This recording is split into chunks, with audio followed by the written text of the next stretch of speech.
Hello,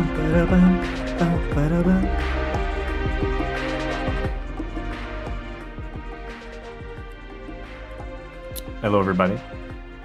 How's it going? How's it going? Pavlis. Pavlis is crazy. I'm Pav full today. I'm Pav full. I'm not Pavlis, I'm Pav full. I'm very full of Pav. Okay. I'm quite full of Pav today. Also, by the way, is the mic popping? Because nobody... I was editing the fanfiction footage and nobody told me that my mic was popping. Like, non-stop. Like, no, I was like... No one told me. I was like, dude, the whole stream, that shit was like... That shit was popping, bro. The whole stream. What do you mean by pop? It was like... Basically, when I was talking directly into the mic, at the high levels, it was distorted. No, it wasn't. Oh, I'm not crazy. You can't gaslight me into saying the mic was not popping or distorting. I literally just edited the footage. No one noticed this? I can't. I'm going crazy. You just heard it? You'll hear it if I talk like this. Yeah, how about that? Oh, did you hear anything then? That did it? Yeah. When you hear it go like that, it's not supposed to. Okay? It's not supposed to do that. So I've changed the mic positioning. I'm gonna move it a little further away. I've changed the mic positioning, and I'm gonna boost the levels. So it'll be coming into the microphone quiet, but then I'll boost it after. I thought it was my computer speakers glitching. No. It was. Everyone hears that. Everyone hears that. Yeah, that's baked into the audio. It wasn't your... Do we have Popcat? I thought we had that emote. Am I crazy? I thought that was in Better TTV. I thought Better TTV had that. Yeah, there it is. I thought it was my old ass device. No, it wasn't your old that. Yeah, shit. Okay, but is it still doing that? Like when I'm talking like this, is it still like distorting at all? Because it shouldn't be. It shouldn't be distorting. Sounds normal. No, not right now. Okay. I am gonna slightly boost the levels. Advanced audio properties a little bit more. On 25%. Okay. People will think it's something on their side before the streamer's fault. You know what's crazy? I experienced this literally last night. Because I was watching a YouTube video. And it's one of those videos because lately I've been turning to one of those people who listens to videos as they fall asleep, or listens to or watches videos while they fall asleep. I'm turning into this person, and I was watching a video, and the video started to like freeze every 3 seconds, and I thought, man, I must be really tired. My thought didn't go to, is there a problem with the video? My brain was like, man, I must be really tired if the video's freezing. So you know what? Maybe I can get into that headspace. Maybe I can. I'm using my beater machine. Don't call it a beater machine. Okay.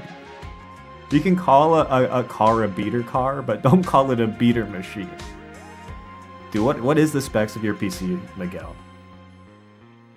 What's the specs of your PC? What are you rocking? Are you rocking the Chromebook? Are you a Chromebook build? 7300 HQ 1060.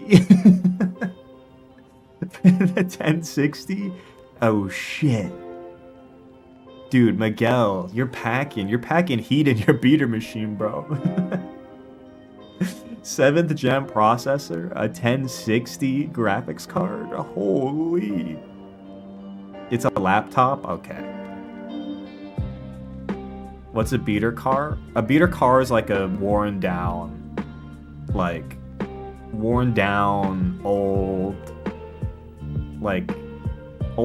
old worn out car that you still drive, but gets the job done. You know what I mean? It's a beater car. It's beat up. It doesn't hold. It's barely holding together, but you can still drive it. So why would you need a new one? I can tear the whole thing down in 30 minutes? What do you mean you can tear it down? Why are you taking apart your laptop? It cannot break badly enough that I can't fix it. Dude, you're keeping this thing on life support, man. Let it die. Let it die, Miguel. You're keeping it on the fucking breathing machine. What can you even play on that at that point? It is not a single dude, you literally ship of Theseus to your fucking laptop. Is this still even the original? You literally ship of Theseus it. At what point did it cease to be the laptop it was? the ship. That's crazy. I mean, I can see that happening with a PC, but that happening with a laptop's crazy, man. Most gaming laptops are not meant to be disassembled, or they're a pain in the ass to disassemble. Like, replacing certain parts of those things is really annoying. But I don't know, maybe you found the golden one. You found the golden laptop. My friend hasn't been able to fix it? Oh my god. What do you mean? Are we continuing this saga? What do you mean they haven't been able to fix it yet? Like, they haven't tried to yet, or they've been unable to? Because there's a difference in those two things. 8 years ago? Damn. 8-year-old gaming laptop. I mean, I think my gaming laptop, my old gaming laptop, it's right there. It's what I used to stream on. That thing's getting to 5-6 years old. I don't know. But no, that thing does not run well. And replacing parts in that is really annoying. The current computer I have is much better though. No progress has been made. But have they been trying? Have they been trying to fix it, or they just haven't had the time?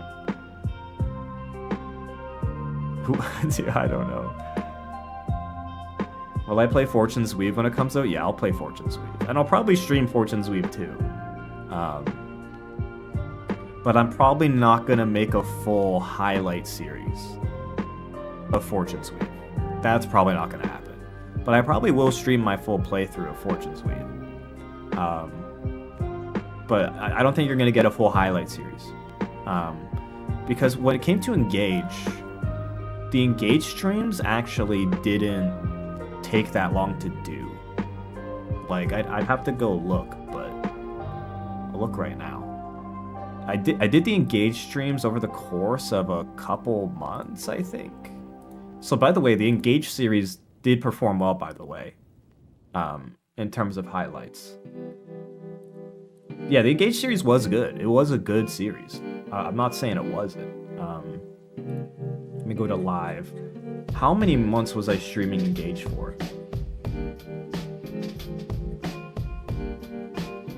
So the first stream was January 20th, 2023. So Jan 20. And then when did I beat the game? Not the DLC. When did I beat the game? When was the Engage finale stream?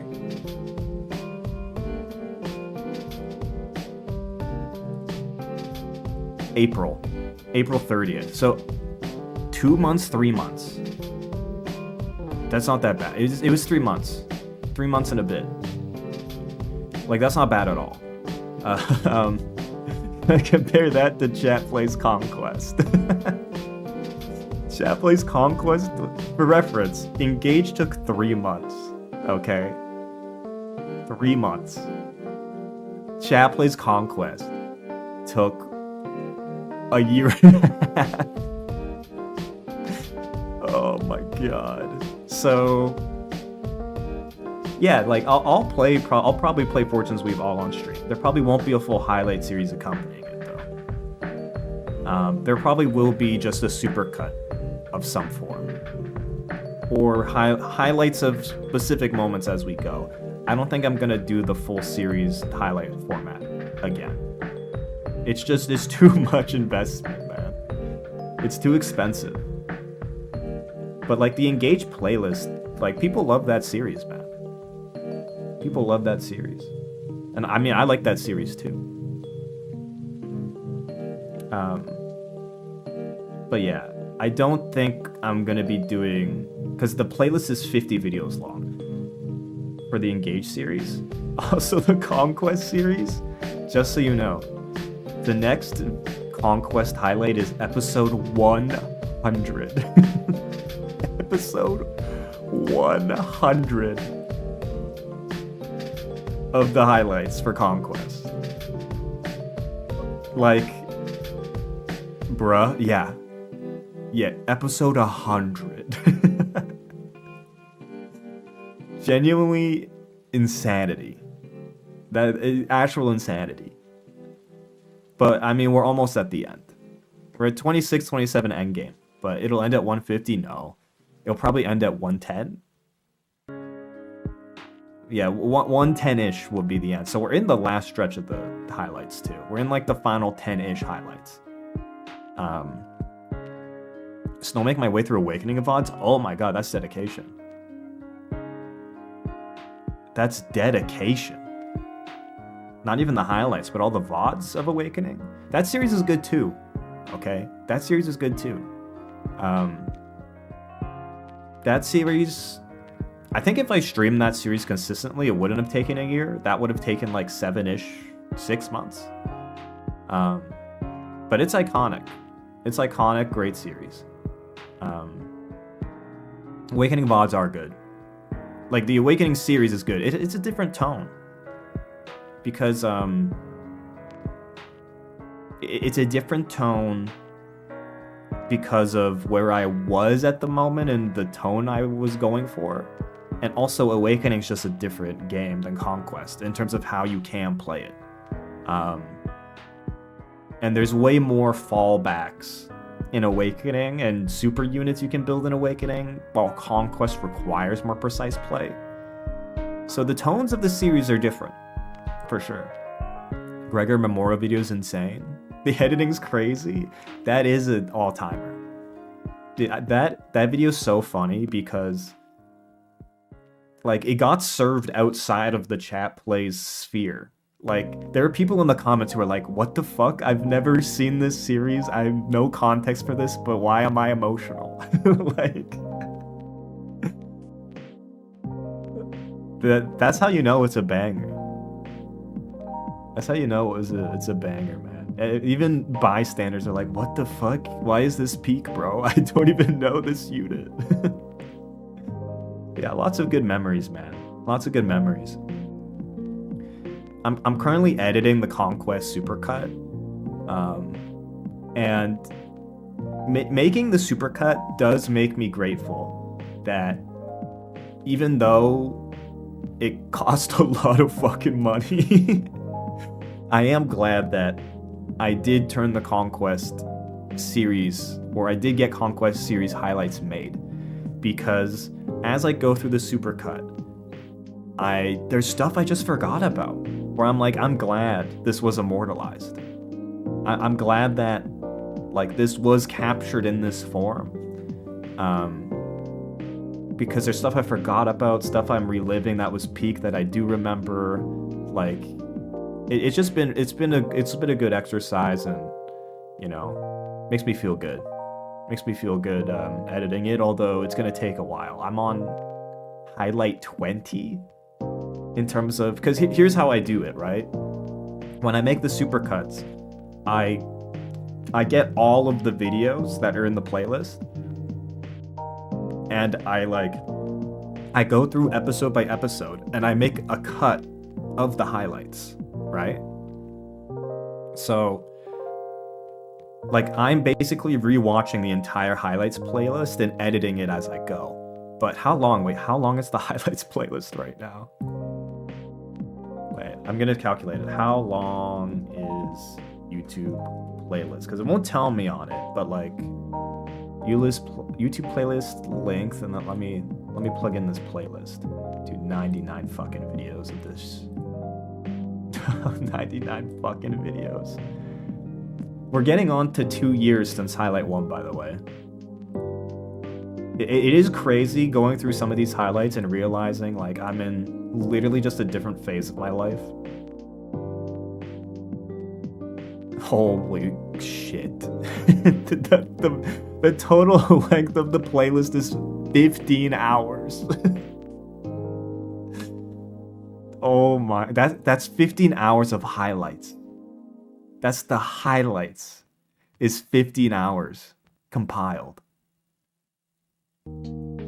Holy fuck. 15 hours of footage. And that's the highlights. How long's the VOD playlist? Wait. How long's the VOD playlist?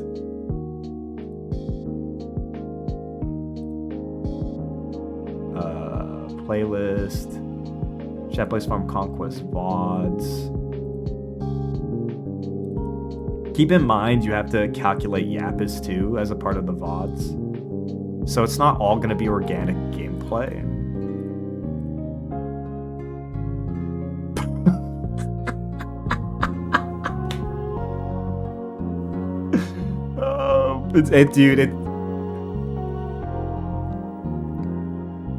The tally. 16 days, 1 hour and 10 minutes. 16 days. The calculator stopped counting in hours. It went straight to days. 16 days. Again, you maybe chop off like 384 hours. Oh my god. That's insane. Yeah. But I mean, that tells you. It's our own vacation. It is insane. It is insane that's the final tally, but yeah. But hey, I mean, the supercut, if I had to guess, is gonna probably fall around the 2-hour mark, if I had to guess. 2 hours would be my guess for the supercut. And for reference, how long were the other supercuts too? Sorry, we'll get into the topic of the stream in a bit. This is just chatting as well though, so we are doing CVAPs. How long were the other supercuts? Let me look. Videos and then supercuts. So they were both about 1 hour and 20 minutes. The Awakening one was 1 hour 20 minutes, and the Engage one was 1 hour 20 minutes. Like in the ballpark, not exactly, but in the ballpark of that. So, yeah. Also, the Awakening supercut has 30k views. Sometimes you don't realize how many views something has until you literally look at it like years later, right? Because that's just been silently racking up the views in the background, but I remember when I published that it wasn't at 30k in the first week, so that is crazy. Yeah, the Engage one was 1 hour 15 about. The Engage one's at 15k.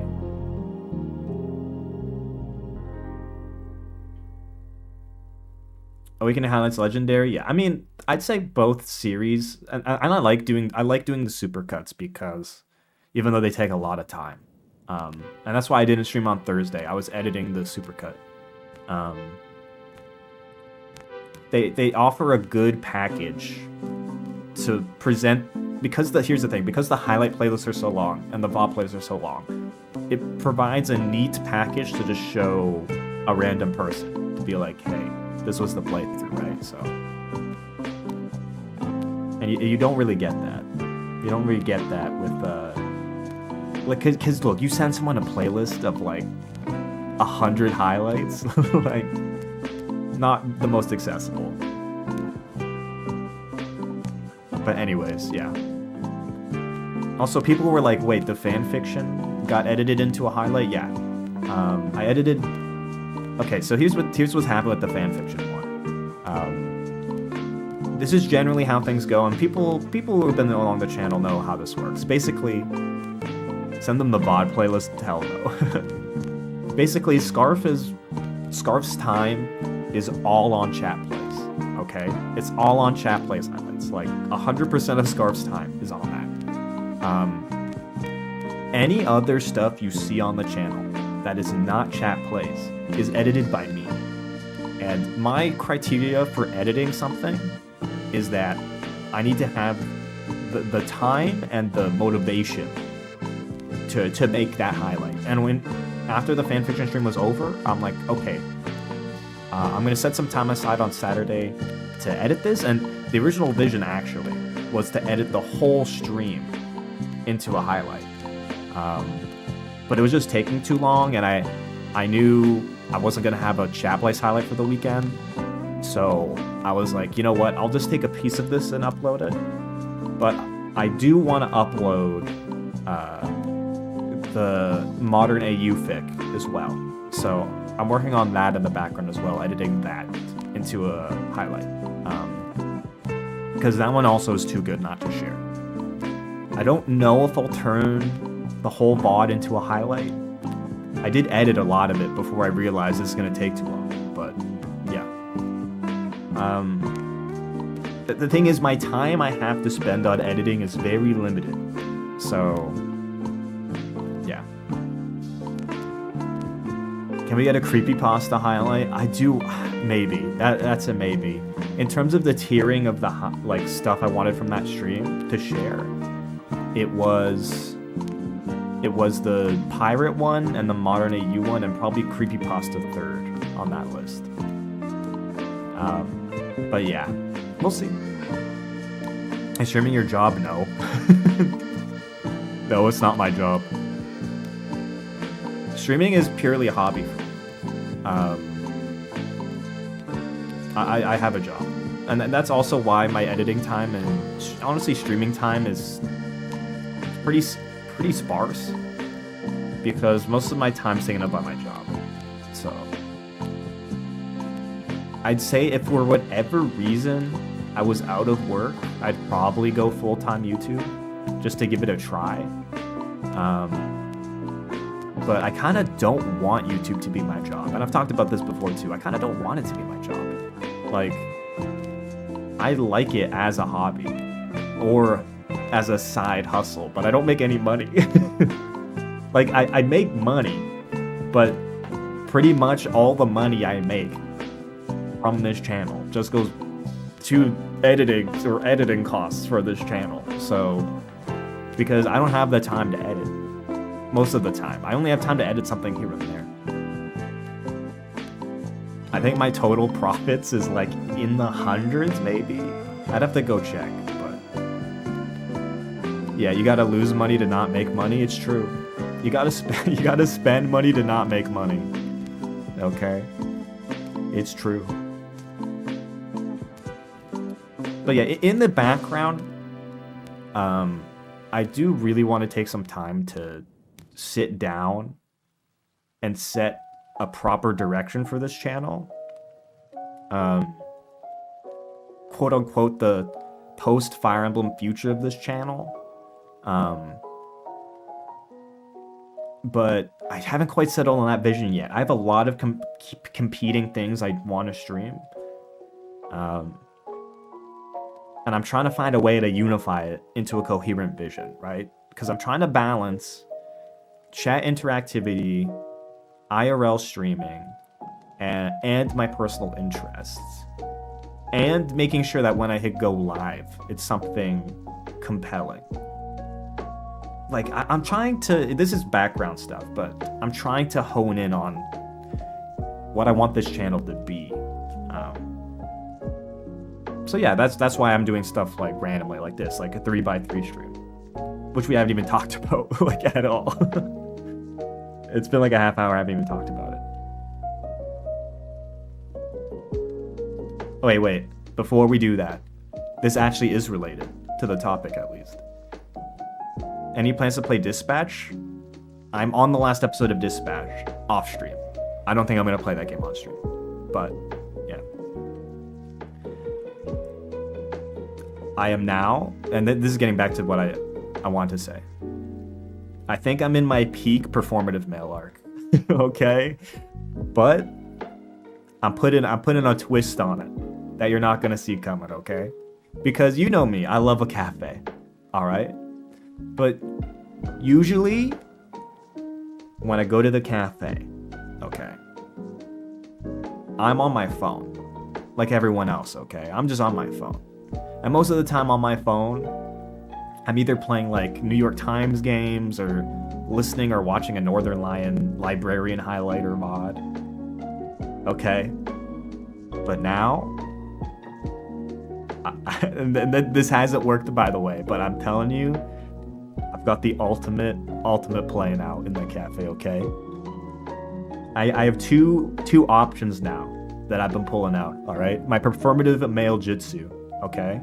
Number one, instead of playing the NYT games like this, like this with my food in front of me here, you put the you put the phone on the table, face up, okay? You put it face up on the table, crank up the brightness, and you play the NYT games. Max brightness on the table beside your food, okay? And this is what I mean. This is performative male jitsu, all right? Or jitsu, whatever that you say. All right?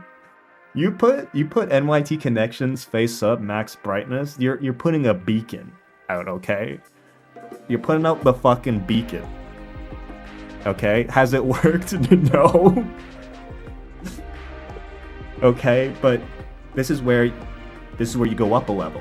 Okay, if that's not working, okay, here's what you do. And this is what I did this today, and it felt so good. Even aside, no ulterior motives aside, it just felt good to do. You bust out the One Piece, okay? I have a bunch of physical volumes of One Piece, okay? I have like all of Skypiea arc in physical form, okay? So today at the cafe, I was like, yo, here we go. Fucking volume 25 of One Piece. Cross the legs. Reading One Piece in the cafe. Fucking cup of Joe in the other hand. Oh man, it felt so good. It felt so good. Okay, it felt so good. You have no idea. Okay. Did anyone come up and say like, yo, I love One Piece? Nope. But man, it felt good. I'll tell you that.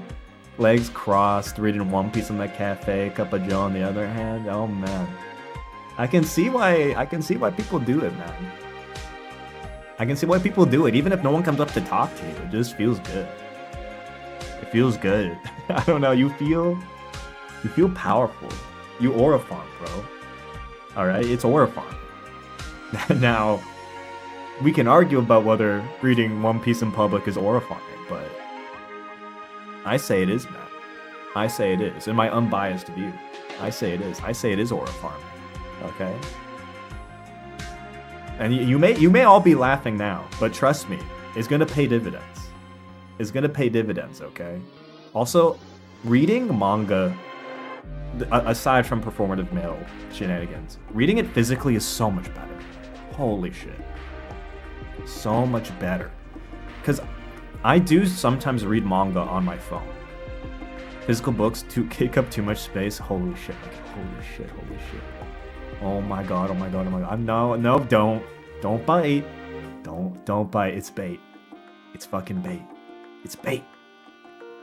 But I want to chomp so bad. I want to chomp on that tasty morsel so bad. Fucking. It's such a tasty morsel of rage bait. It's so tasty. I can taste it. I can taste it. Oh, he's dropping me more worms. He's dropping more hooks. Fuck.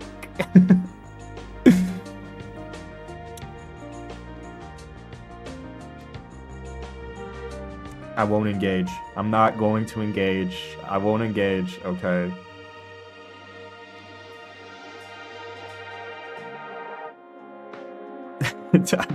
Listen to the angel. I'm trying. I'm trying. But look, I don't have space on my bookshelves. At least you read, you know what? That is the salve I needed, okay? At least you own physical books, okay? It's not like you're like, oh, I don't own physical books. Okay, I can relax. I can come down. All right. But what I was gonna say, I much prefer reading manga physically than on a phone. Much prefer it. Much prefer reading manga physically. Much prefer it. I like turning pages. I like the tactile feel of it. I like seeing it in the real world, if that makes sense. Like, I don't like seeing it on a screen. When it's on a screen, it's like it's pure white. I don't even know how to describe it. It's pure white, pure black. But when it's printed on like the manga material, it literally just looks different. It just looks different. It feels different, and I much prefer it. So yeah, I don't know. The feel of the pages, yeah, there's tactility to it, man. Reading on the phone is better than a book. No, it's not. No, it's not. It's not.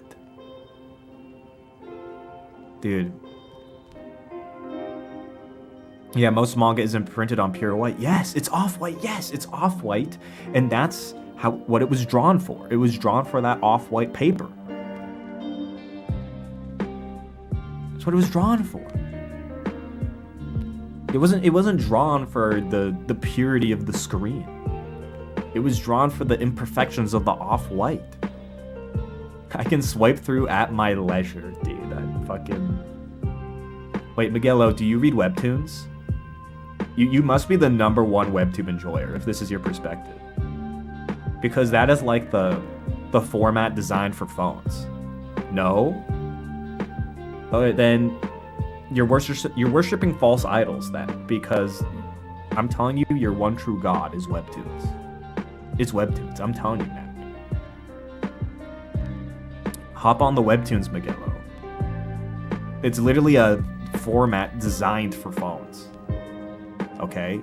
And there's so many of them are isekai pilled. I'm telling you, that is your unexplored frontier. Alright? I'm putting you on game. Okay? Trust me, I'm putting you on game, Miguel. I'm putting you on game. Hop on the webtoons. I need more space-efficient literature. Manga takes up too much phone space. What is this, dude? Who has these problems? Who has these issues? What? I've never, dude. Just pirate it like the rest of us. Okay? What do you mean? This fucking whatever, man. Like, what do you mean it takes up too much fucking space? What the fuck?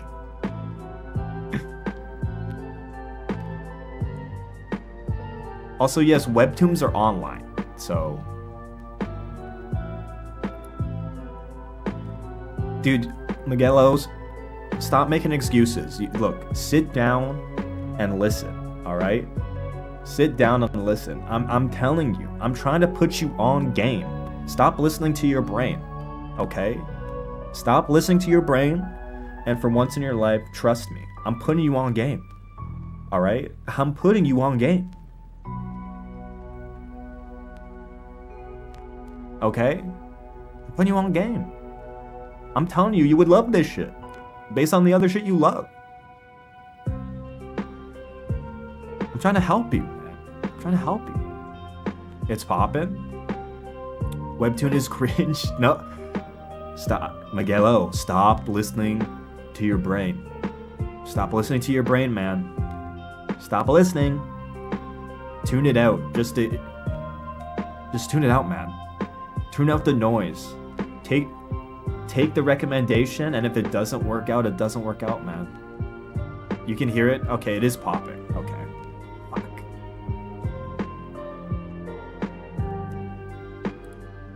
Maybe because I'm getting heated.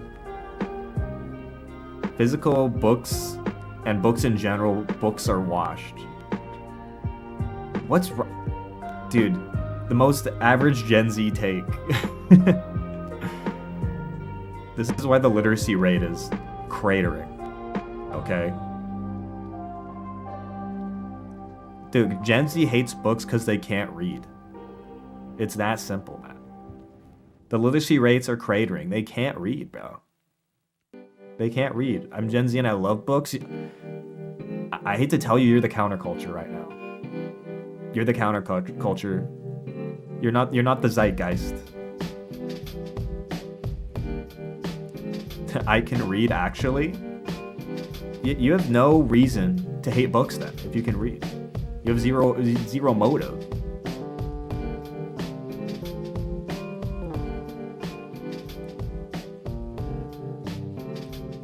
Anyways, let's get to the 3x3, okay? We've done like 40 minutes of yapise, or like 35 minutes. Let's get into the 3x3. Okay, so for those of you who don't know what a 3x3 is, basically it's a 3x3 grid, okay? And you can make 3x3s for your favorite anime, for your favorite manga, for your favorite video games. The idea is you're trying to compile your taste, aggregate your taste into a single 9 square of 333, okay? You're trying to capture that, the essence of your taste in one grid. Alright? Now, today, so here's the thing. I haven't actually built a 3x3. Okay? I've seen people post their 3x3s. I actually haven't built one myself. Okay? And it's not just gonna be like, I've shared my anime list on stream before, but it's not just gonna be a 1-to-1. Okay?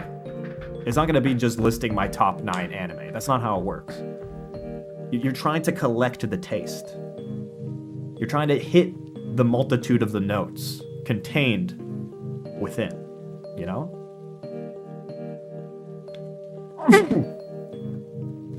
Is this Sudoku? Yeah, it's actually Sudoku, secretly. It's actually Sudoku. Anime Sudoku would go crazy. Has anyone made it? Someone's gotta make anime Sudoku. That's gotta be a thing. Anyways.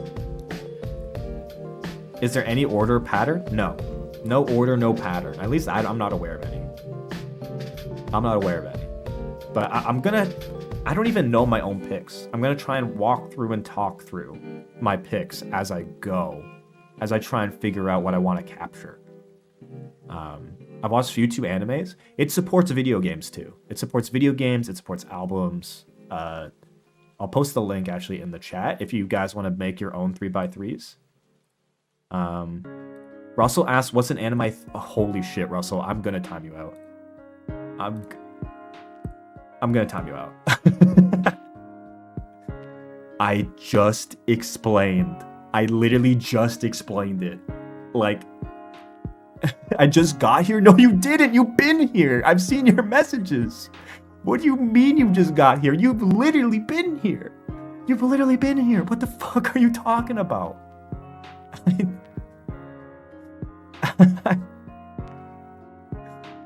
Okay, you know what? I'll have mercy on your soul, Russell. I'll have mercy on your soul, but like... By the way, there's a link if you want to build your own. I can't... The thing is, Russell... Russell can't get it. Oh my god, bro. You explained it really confusing, even I didn't get it. Well, it's about to be very self-evident, by the way. Here you go. There are 9 slots, okay? I have to pick one anime for each slot, okay? It's a 3x3 grid. That's why it's called a 3x3. Is it like tic-tac-toe? $5 a timeout, Russell? We're not monetizing timeouts, Mark Carney. I also don't think you've got any more room to spare in the budget if you want to get it passed. So I hope you expense that properly, by the way. But no, basically, I'm trying to collect and aggregate my taste into, or distill it down into 9 anime. Is it restricted to 3x3? Yes. Well, actually, you can make it 5x5, but I'm gonna keep it to 3x3. There's a drop down here though to expand it. But yes, you can expand it if you want, but I'm doing 3x3 because I like the, limitations. They breed creativity, decision making. Okay, like once we get to 5x5, what are we doing, man? Like, it's too much. It's too much. The point of the 3x3 is to get right to the soul really quickly. Okay. So I'm trying to figure out, and I'm gonna walk through my mental process as I figure this out. Russell's committing tax evasion. I don't think Russell is smart enough to commit tax evasion. He could do it accidentally though. I could see Russell misfiling his taxes. I could see that, but I don't think it'll be intentional. I think it'll be by accident if it happens. I'm pretty sure, but I mean, isn't the U.S. government making that auto filing service anyways, or is that just Canada doing this now? I don't know. Anyways, I'm trying to figure out. Okay, if I was to go by the letter of my Mao, my top anime is, or my top 2 ranked are Ping Pong and Steins Gate. Okay, those are my top 2 ranked. I think I've got to go Ping Pong. No, I have to add Ping Pong. Ping Pong, the animation's got to be in there. Yeah. Ping Pong, the animation has got to be there. It has to be. And yeah, I think it's been selected then. Ping Pong, for those who don't know Ping Pong, it's a sports anime. But it's quite short. It's very stylistically animated. But the reason I love it so much is because of its short length. It's hyper focused. There's never a wasted moment in Ping Pong the animation, and it's very character focused. Yes, there's ping pong and ping pong scenes, but the character focus is so, like, man, how do I describe this? It's so precise. Everything about the characters is so focused and compelling. And every single one of these characters I love. Like, everybody represents a different psyche and psychology, just not only in sports, but also in just life in general. I'd say Kong Wang is probably my favorite character out of the bunch. I think Kong's interesting because, and I'm gonna slight spoilers here, but he spends most of the show losing. Like, he's on the bad end of everything in this show. But he was someone who was raised or has put the expectation on himself to win, and him working through what the game or what ping pong means to him and the role it should take in his life and what other people mean to him. Like, everybody in this show is trying to find out what ping pong, or is discovering what ping pong or sports mean to them, and balancing that with the rest of their life and their own self. And I find Kong's the most compelling because he's the one who's losing the most. And he's a fun character to watch on screen, right? He's quite cocky, he's quite arrogant.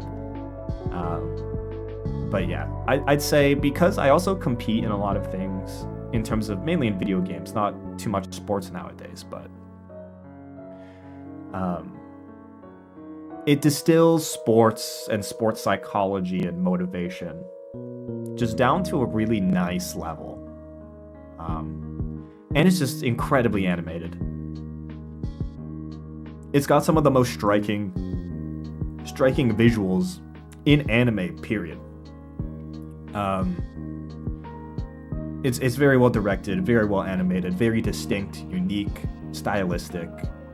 It kind of stands alone in terms of sports anime for me. And I do enjoy sports anime. I watch quite a bit of sports anime. So it stands alone, and this will probably be my sports anime rep. There's one other I'm considering, but we'll see if I have room for it. Okay? And I won't say what it is until... only if there's room for it. Okay? So there we go. Slot 1 goes to ping pong. What's the one volleyball anime? Haikyuu? You're probably thinking of Haikyuu. Because Haikyuu is the most popular sports anime, probably. I can't think of a sports anime that's more popular than Haikyuu. It's got to be the most popular. Like, it's Haikyuu, right? I assume that's what you're asking about, Sir Master Ari? It's got to be Haikyuu. Uma Musume, I guess, is sports anime, by the way.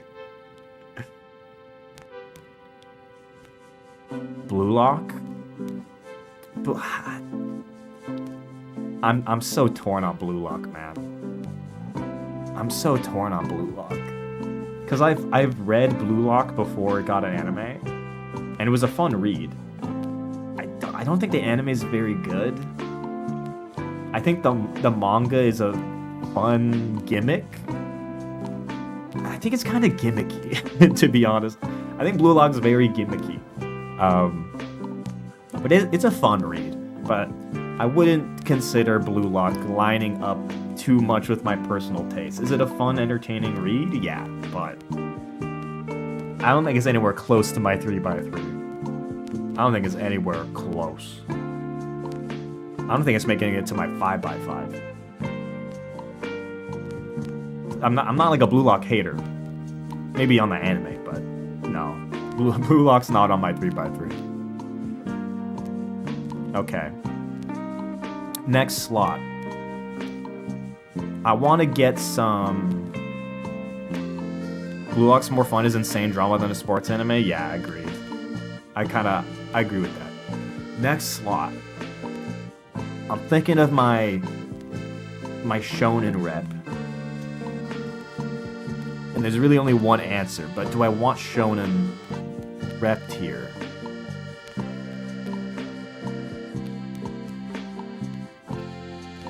Put 86? No, 86 is not making the cut. It's still funny. It still blows my mind how people think that show is good. It actually blows my mind. But no, we won't get too deep into the 86 hate today, okay? We won't get too deep. I gotta put it. I gotta put it. Spoiler alert. You probably all know what I'm... What the fuck is that? Get up. What the fuck is that? Wrong Hunter x Hunter, by the way. What was that? Hunter... There we go. What was that result? What the fuck? That's not what I was gonna put on the 9x9 or the 3x3. What the fuck was that? Does any list include hentai? Was that like literal just hentai on the list? Have I watched Cinderella Grey? Yes, I've watched Cinderella Grey. Yeah, it was also the first result. That's crazy. But yes, Hunter x Hunter, man. When it comes to shonen, I really struggle to stick with shonen. And Hunter x Hunter is the only one that stuck with me. It's the only one that stuck with me. Miguelo, we know you don't know what the fuck you're talking about, okay? Dude, Hunter x Hunter, I'd say the first arc, when I first watched it, didn't really connect with me. But every single arc after the first arc, I just loved. I loved it. Love the characters, love the world. I love how Hunter Exam's I'm not even gonna argue with you. I don't really enjoy Hunter Exam either, but like every single other arc, I very much enjoy.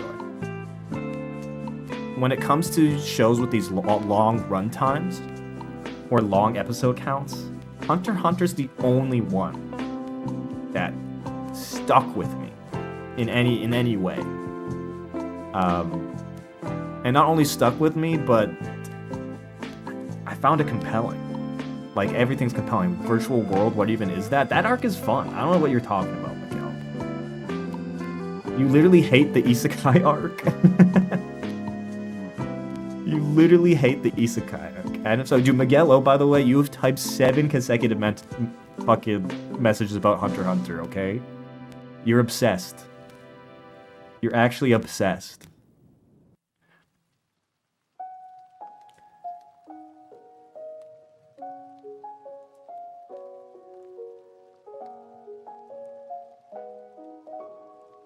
You've seen it to Greed Island? Look, I've watched...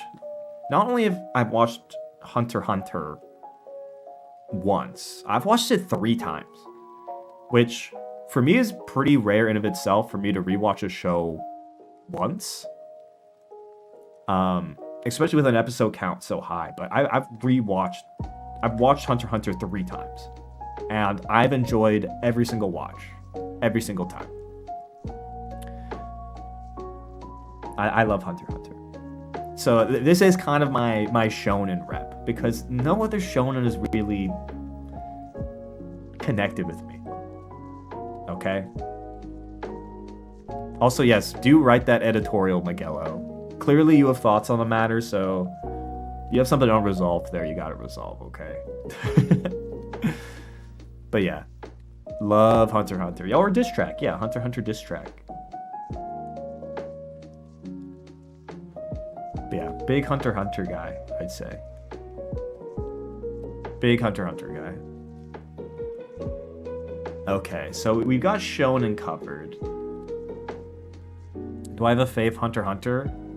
It's probably Kurapika and Leorio are probably my faves. Out of the core cast, Gon is okay. I like Gon. Killua's okay. I like Killua, but Leorio and Kurapika. It's like if One Piece had no vision, no motion. Wait, Miguel, are you a One Piece enjoyer?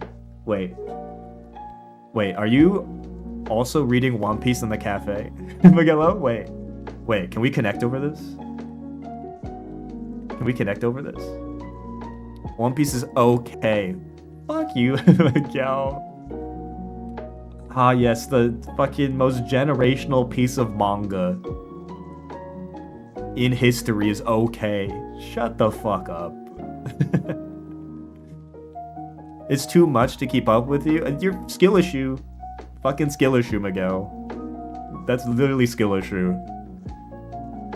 Anyways.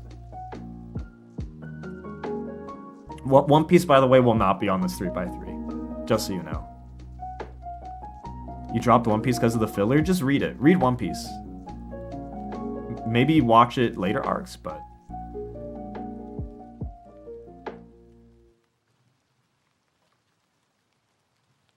Last few arcs of One Piece weren't that great. Oh my god. You know what? I can't even... You know what's funny? I am speaking from ignorance because... Why read and not watch? Fucking Gen Z, man. Holy shit, fucking Gen Z. Oh my god. Yeah, why consume it in the original form it was created? When I could have it fucking put together in like another medium poorly with filler.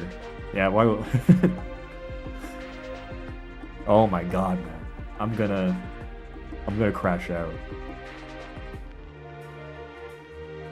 No, it's a genuine for One Piece specifically? Okay. I am not always a manga purist. Okay? I'm not always a manga purist. I'm gonna say that outright. Okay? Manga, the story was originally made to be in that format. It was made to be in the manga format. Okay? The author created to work to be in that format. Alright?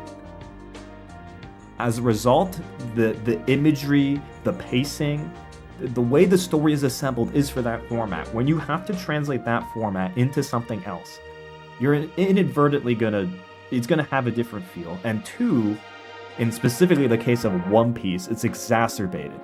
Because in One Piece they add a bunch of filler at a bunch of times. Okay, they add a ton of filler. A ton of it. That just doesn't exist in the manga. So not only are you getting it in a more compact, efficient form, you're getting it into the form that the original creator of the work built it to be in. And yes, there are, and this is why I say I'm not always a manga purist, okay? There are instances where I think a story's better suited for anime than manga. I don't think that's actually the case with One Piece. There might be some kind of cool things in terms of the animation that they can pull off, but like in general.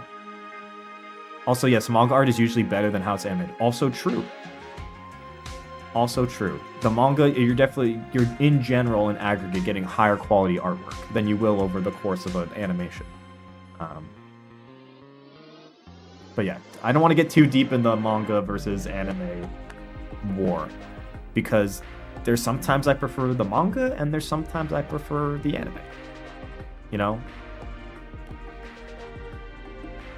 There's a push and pull. Sometimes I prefer one over the other, but I'd say in the case of One Piece, read One Piece, man. Just read it. Same thing with Blue Lock. Read Blue Lock. Don't watch Blue Lock. Read Blue Lock.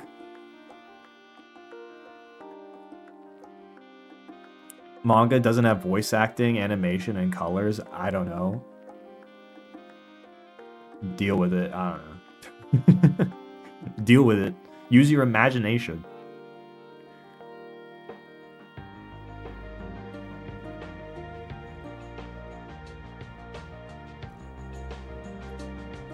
Anyways, I think we're good. I think we're good. Hunter x Hunter taking up another slot. I prefer dub over sub. I don't have an opinion of the dub sub war. I watch sub, but I don't care if you watch dub. It doesn't matter to me. Next option, what do we put here? I'd say generally, I like psychological... I like dramas, I like psychological stuff. I recently rewatched this too, I've been rewatching it.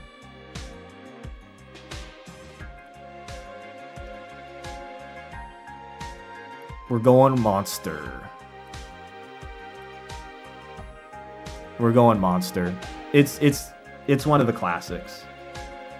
It's one of the classics, and it captures generally what it captures my taste very distinctly of what I like.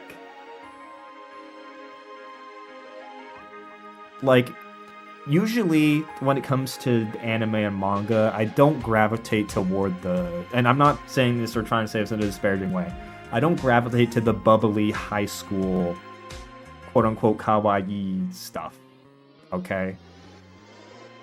Here comes the Citizen Kane take? What do you mean? The Citizen Kane take? What the fuck? Dude, Monster isn't even that old, bro. What do you... It's not like I'm saying Nausicaa of the Valley of the Wind or some shit, okay? Dude, this came out in the early 2000s. What do you mean, Citizen Kane? Dude, Monster's fucking fire, man. Monster's fucking fire. Guys, I only watch Deep Cinema. They don't make anymore. No! Dude, I literally fucking look at... I have... Beside fucking Hunter x Hunter. Shut the fuck up, Miguel. I'm not an I only watch Deep Cinema guy. Oh my god. You're projecting, dude. And you're literally the... Okay. Whatever, man. The Angel? Dude, he offers up. His bait is too good, man. His bait is too good. What is the point of bait if not to bite? Okay. I'm a trash goblin? No, you are a trash goblin. That is true. You are a trash goblin, which is why I have no clue why you won't read webtoons. Like, that's a raccoon fucking turning his nose up at a piece of rotten cheese. I don't know what the fuck you're on about, but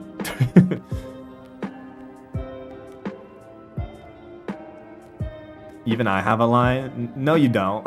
No, you don't, Booga. Anyways, dude, no, I love Monster. I'm here to talk about Monster. I'm here to talk about what I love, okay? I'm here to talk about what I love, and I love Monster, man.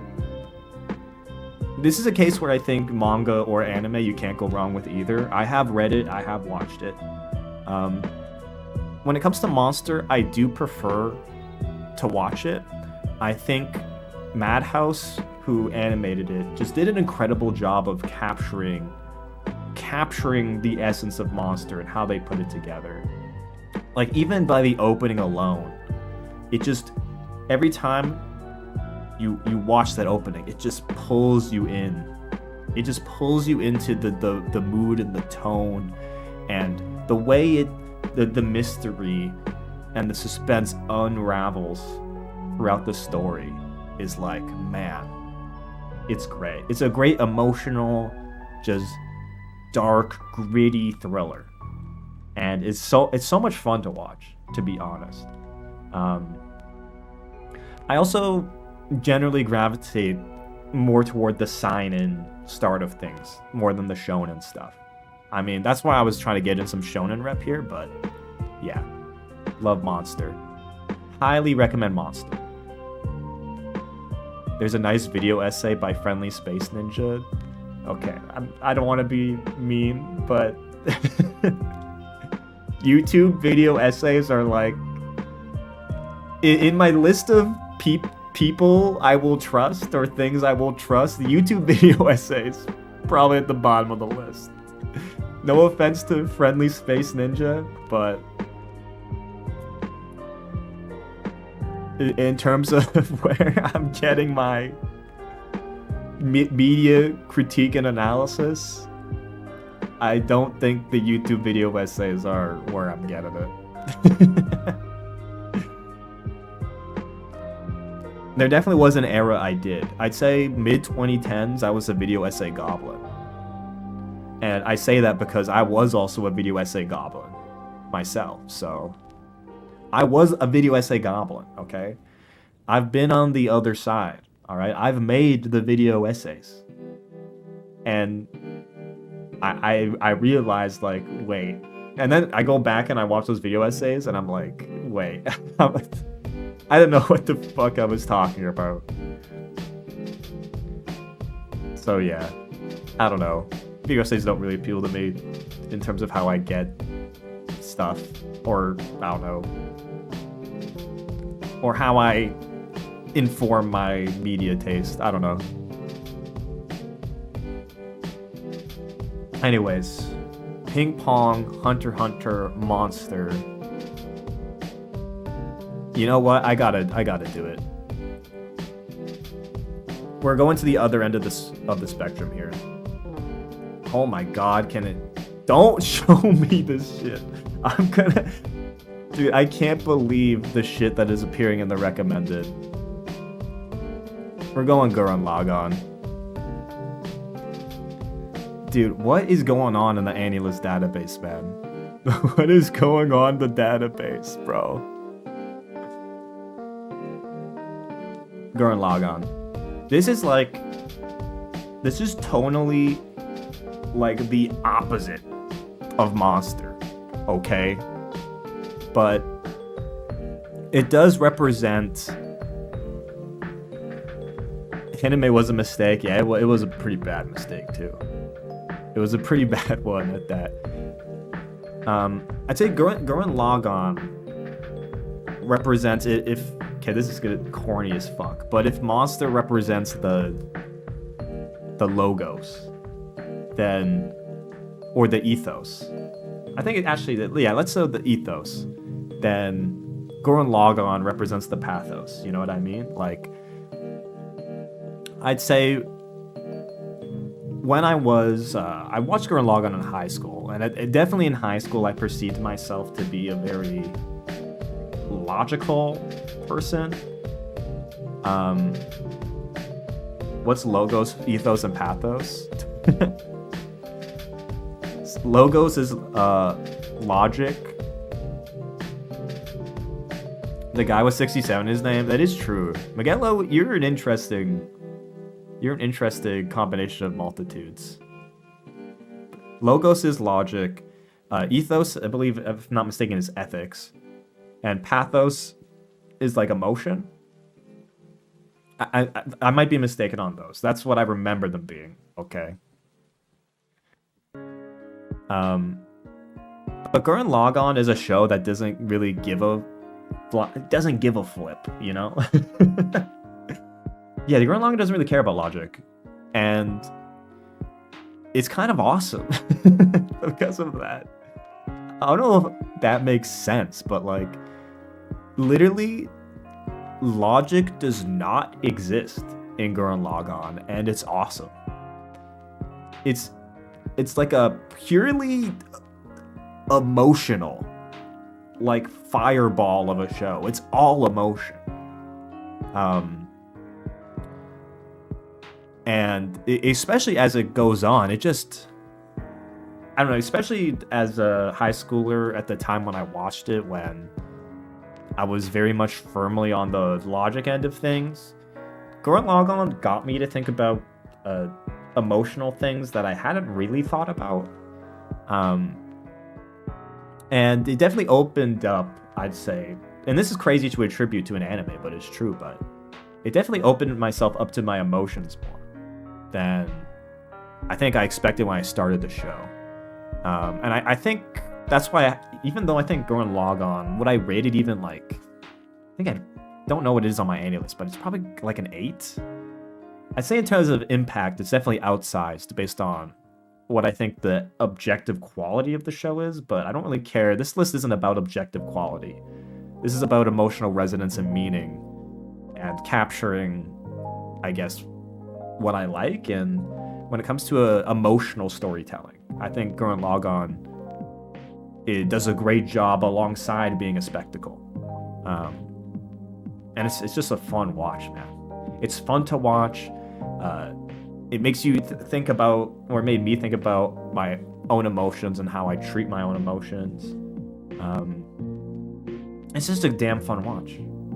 Especially when it's animated. There's definitely some sketchy animation, but especially in the movies, when they animate some of these parts of the story, it's insane, man. It's insane. But yeah, Gurren Lagann, kind of trying to capture that more bombastic style of anime. I don't know how many shows I watched that would be like Gurren Lagann, but yeah, I'm definitely a Gurren Lagann enjoyer. Okay, we're gonna flip-flop again to the other side, and I have to include this show. I have to include this. This is the Redditor take, okay? This is the Redditor take. I will die on this hill.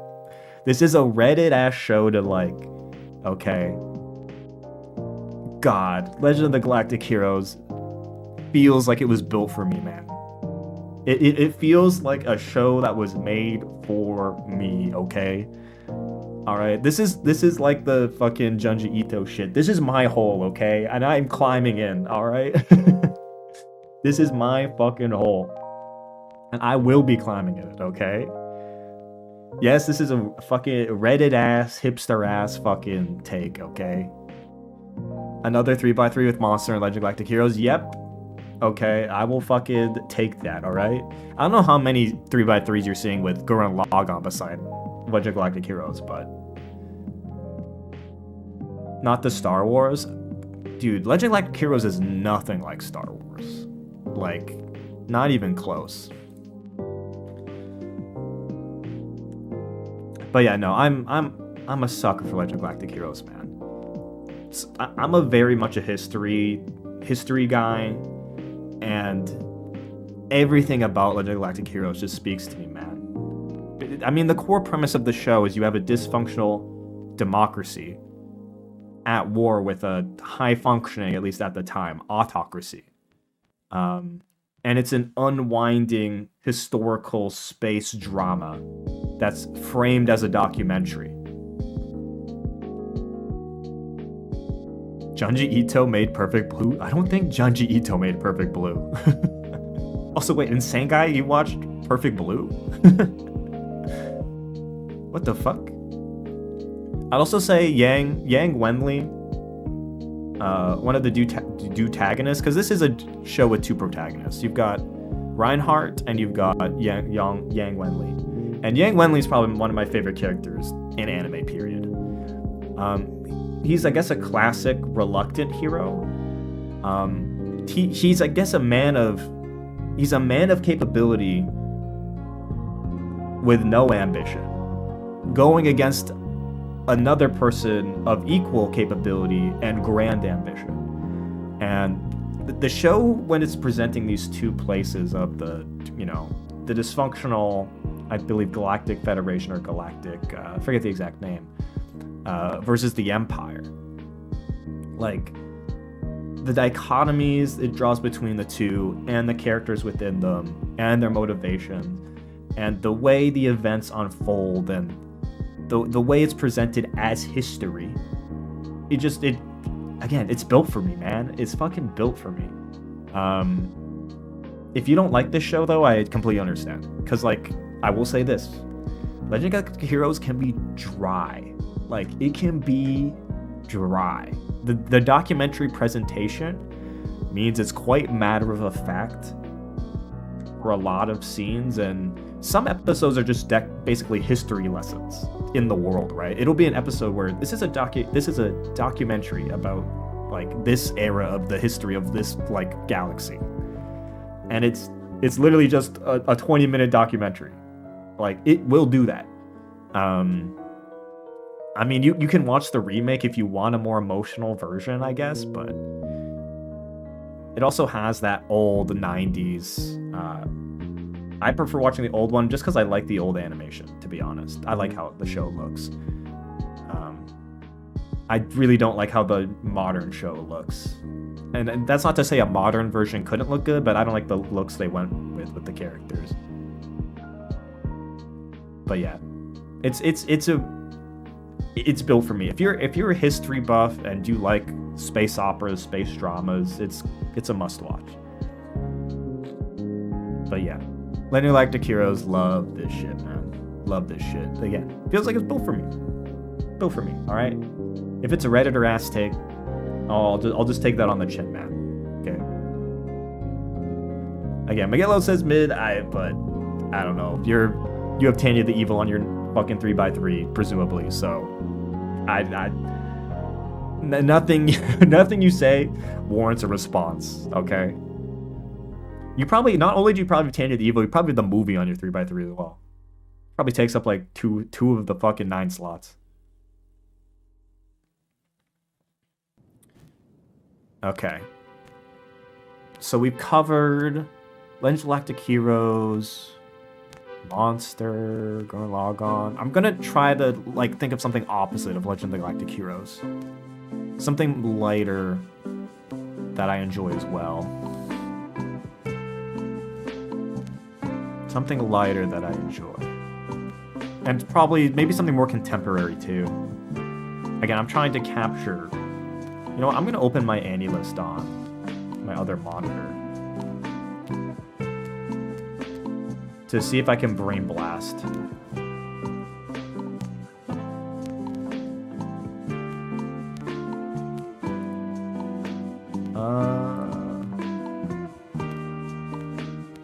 Tanya the Evil right in the middle? That's what I mean, man. You're not to be trusted.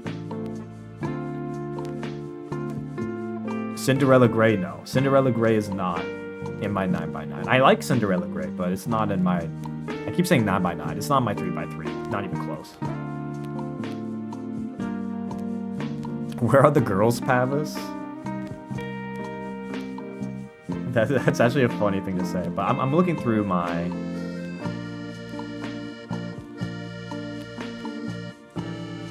list here.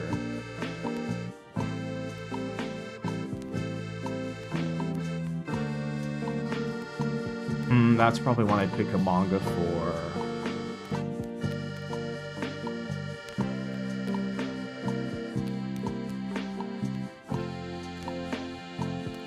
I'm looking through my 9s.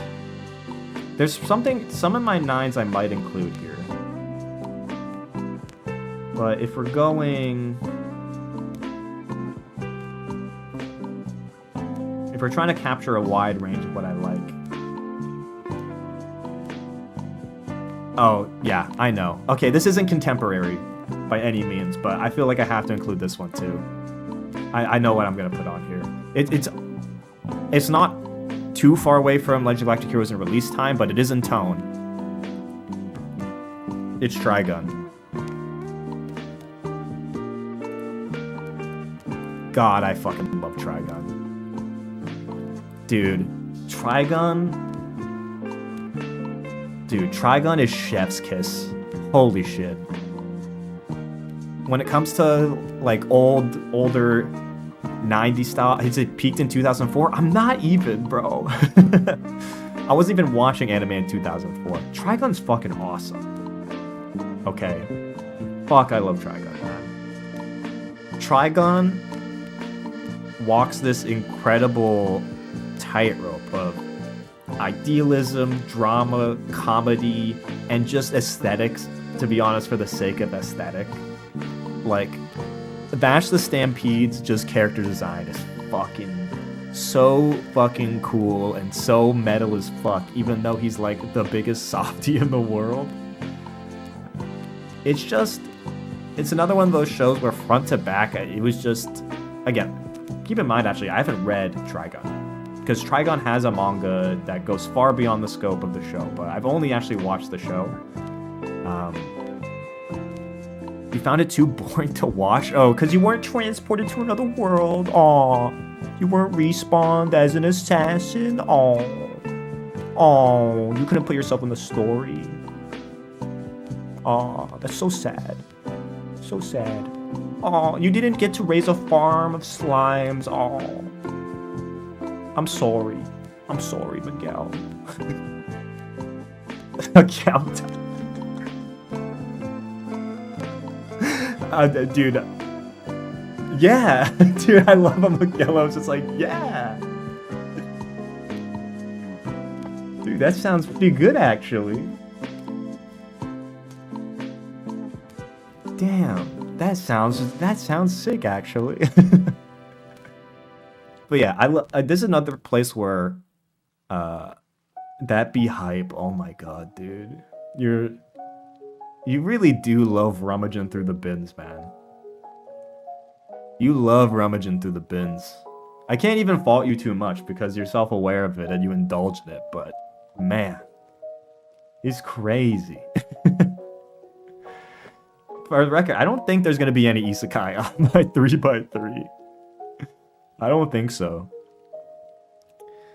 But yeah, love the MC, love the supporting cast. I love the central conflict of, you know, pacifism while having strength, right? You have the strength to stop things, but you're a pacifist, and you're constantly presented with opportunities where violence would be the solution, but you don't want to use it, even if you have the means to use it. And this internal conflict within Vash's character is just, I find it very compelling. I find the world compelling. I find the backstory, and I think the villain is compelling as well. Love the supporting cast, love the world, and love the aesthetics, to be honest. Sometimes you can just think a thing looks cool, and Trigun feels like it's just built to look fucking cool. So yeah, I'm big Trigun enjoyer. Love Trigun. So yeah, that'll represent that. Now I should pick something contemporary, because what we've got, Ping Pong's what, early 2010s. Hunter x Hunter's also early 20. Oh, it has the years on it. Or Hunter x Hunter's 2011. Monsters early 2000s. Gurren Lagann is like late 2000s. This is 90s. This is 90s. Just put One Punch Man in the bag. Dude, I don't... Cowboy Bebop will not be in the 3x3, and neither will One Punch Man, okay? The one I'm considering to put here is Mob Psycho. I'm considering Mob Psycho, but I don't think it's going to make the cut. But I am considering it because that's probably the most contemporary thing that I've enjoyed. That's almost to this level. It's been a while since I watched something contemporary that really connected with me. But yeah, I'm gonna go look at my anime list again and see what to pull on here. What else should I pull in here? Where's Avatar? Avatar will not be on the 3x3, just because I am one of those people who don't consider it anime. I just don't consider it in the anime category. So, yeah. If it was, it would easily be in a 3x3. If you consider Avatar anime, it is in this 3x3. But I don't, so I consider it a Western cartoon. So I don't even say that derogatorily. Avatar is mid? But yeah, oh, what the fuck is wrong with you? Korra, dude, Korra was better than Avatar, but both are mid. Who the fuck are you, Miguel? Who the fuck are you? What the fuck, man? You know what? If anything, you're unique. I've never heard that take before. I've never heard Korra greater than Avatar both mid. I've never heard that take in my life. You're probably the first one to even type out that sentence. Alright, you know how they say there's never been an original thought in the world? I think Miguelo just proved that wrong, or proved that hypothesis wrong, because no one has ever said that ever except you, Miguelo. Also, Miguel, you're the master of just being reductive. You have to save the homies from the fire guy, wow. What the fuck are you talking about?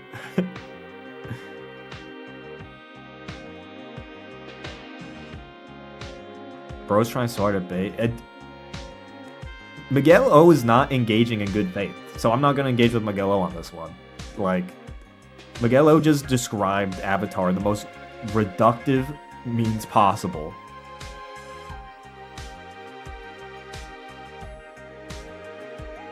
Also, Miguel O, what the fuck is Bildung's Roman? And if it's a large language model, go time out and wear the dunce hat in the corner for the next like 3 centuries, so the AI bubble can crash and then you can come back. Okay.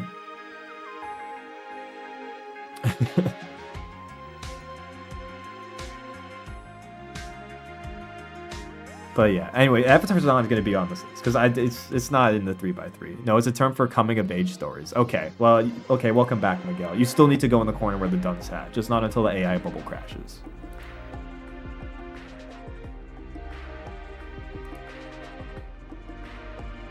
Anyways, we need to finish out the bottom row. Okay, I'm looking through my list. What would go here? What would go here? I think I have to include it. Yeah, I have to include it. I have to include it. There's no way I can't include. I have to include it. It's Steins Gate. I have to include Steins Gate, man. I know we're not beating the Reddit allegations. We're not beating the Reddit allegations, but I don't care. Okay? Steins Gate's awesome. I love Steins Gate, man. Also, why Insane Guy thinking Korra greater than Avatar is a weird take. I don't even dislike Korra, but whatever. Anyway, we're not going down that rabbit hole. We're talking about Steins Gate. Steins Gate is another show where I mean, there's a few things. There's a reason I was a bit reluctant to include it. I think some episodes in Steins Gate are weak, but if we're going for pure essence and impact on my taste and generally what I like, I think Steins Gate fits the bill, man. Great premise, interesting drama, complex, interesting themes, great character moments. I think aesthetically, they did a great job, again, capturing the essence of the source material. I think the Steins Gate opening, probably one of my favorites of all times. Love Steins Gate, man. And definitely, in terms of when I consumed it, it was made for me. It was made for me, man. Like, I was the target audience at the time it came out, and it appealed 100% to me. Yeah, love it. Absolutely love it. Miguelo, you're crazy for saying people should start from the train, though. That's fucking insane. I think we've talked about this take before. That's a fucking insane take. Like, that I can't think of a worse way to watch Steins Gate than starting from the train. Like, yeah, we've talked about this before. It's a horrible take. It's god-awful, abysmal take.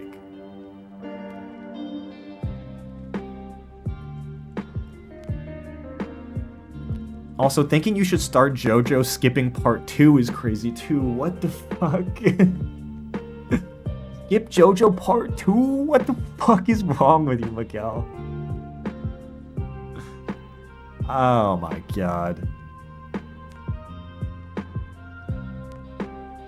JoJo before stands? Dude, part 2 is... Fuck off, man. Fuck off, Miguel. Dude, when I'm in a reductionism competition and my opponent is Miguelo, holy shit. Miguelo might be the reductionist, like, MVP.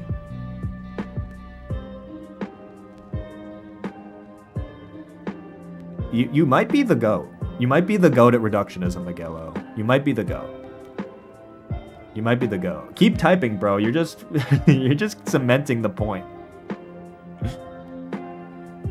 No one even reincarnates as an assassin. See, now, finally you're honest. Finally you're honest, okay. Can you find something fun and colorful? Gurren Lagann is right there. What are you talking about? Gurren Lagann is right there. The only thing, I'd say the diagonal isn't fun and colorful. But I'd say literally everything else other than this diagonal is fun and colorful.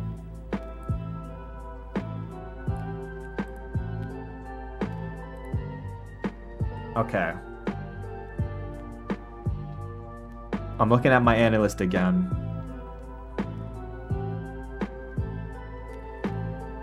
I'm thinking of my Ghibli pick. My Ghibli movie pick. Or should I keep it to shows? Also, dude, maybe I do need to find something more modern. Because we have no show from 2020 or later here.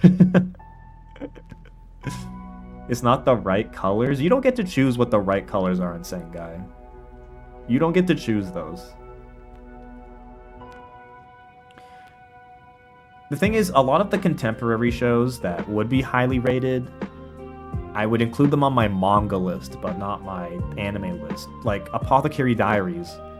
Apothecary Diaries is in my 3x3 for manga, but it's not in my 3x3 for anime, if that makes sense.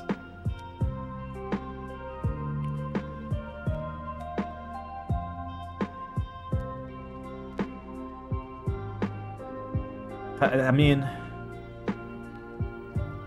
like I'm looking on my list for what the most contemporary thing is, and the most contemporary thing is probably like Cyberpunk Edge Runners. I mean, I do have Apothecary Diaries here, but again, that would be on my manga list more than would be my anime list in terms of a 3x3. Mob Psycho, but I don't consider Mob Psycho like foundational or impactful in my taste. It's a really good show, but like that's what it is to me. To me, it's just a really good show. It's not something I consider like that captures my essence in any way, to be honest. you know what? This isn't contemporary, but we're gonna go for a more oddball pick that I don't know how often you'd see on 3x3s. But we're gonna go for an oddball pick, but I do think is indicative of my taste. It's Planets.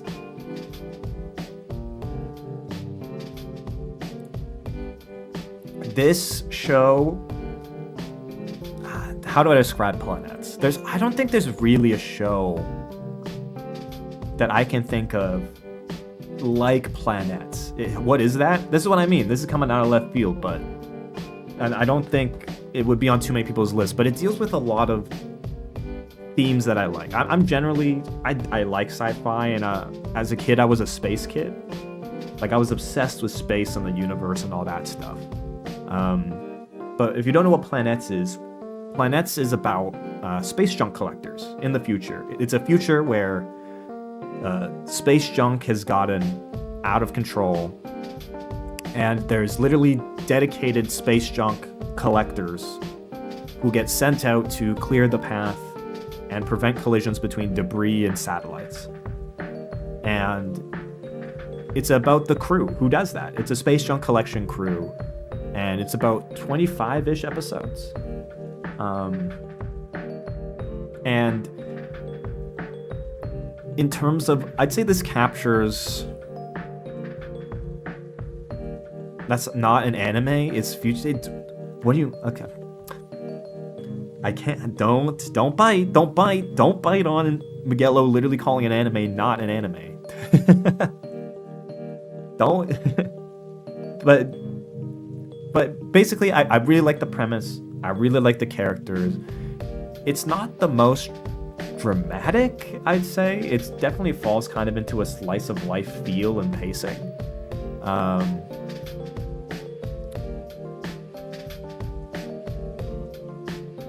Anime must be fictitious. Okay, that's funny. I like that. Alright, see you around, Polonius. But yeah, it's basically space junk collection slice of life is the best way to describe it. But it's a very thoughtful show.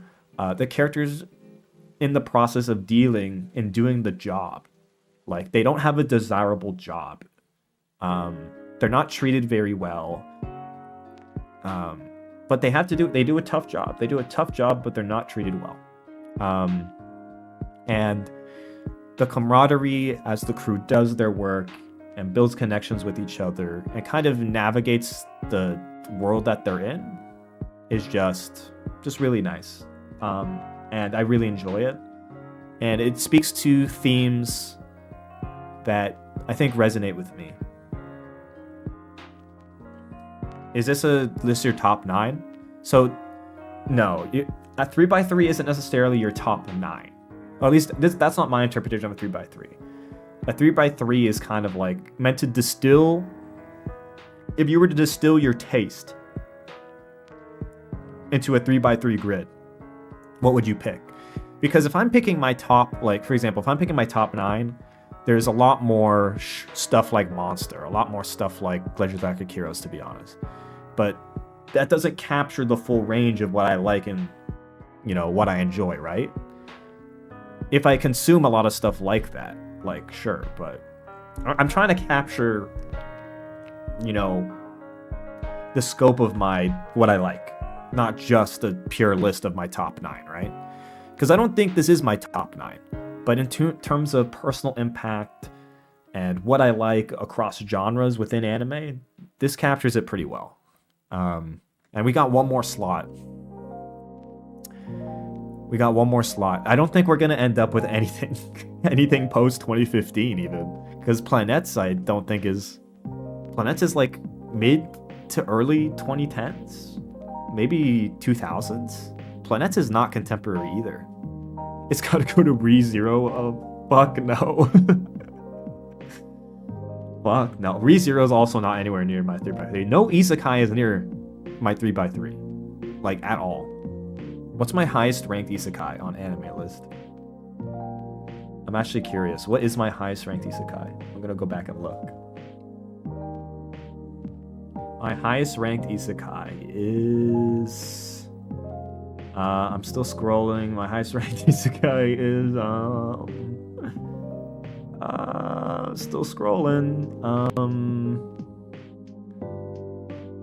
I'm still scrolling. I'm in my 7s now.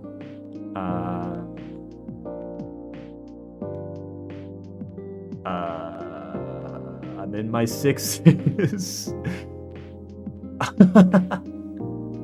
My highest ranked anime is Konosuba Season 1, which I think if I were to rewatch Konosuba Season 1, I don't think it would be a 6, to be honest. Do I have any others ranked here at a 6 that are isekai? Nope.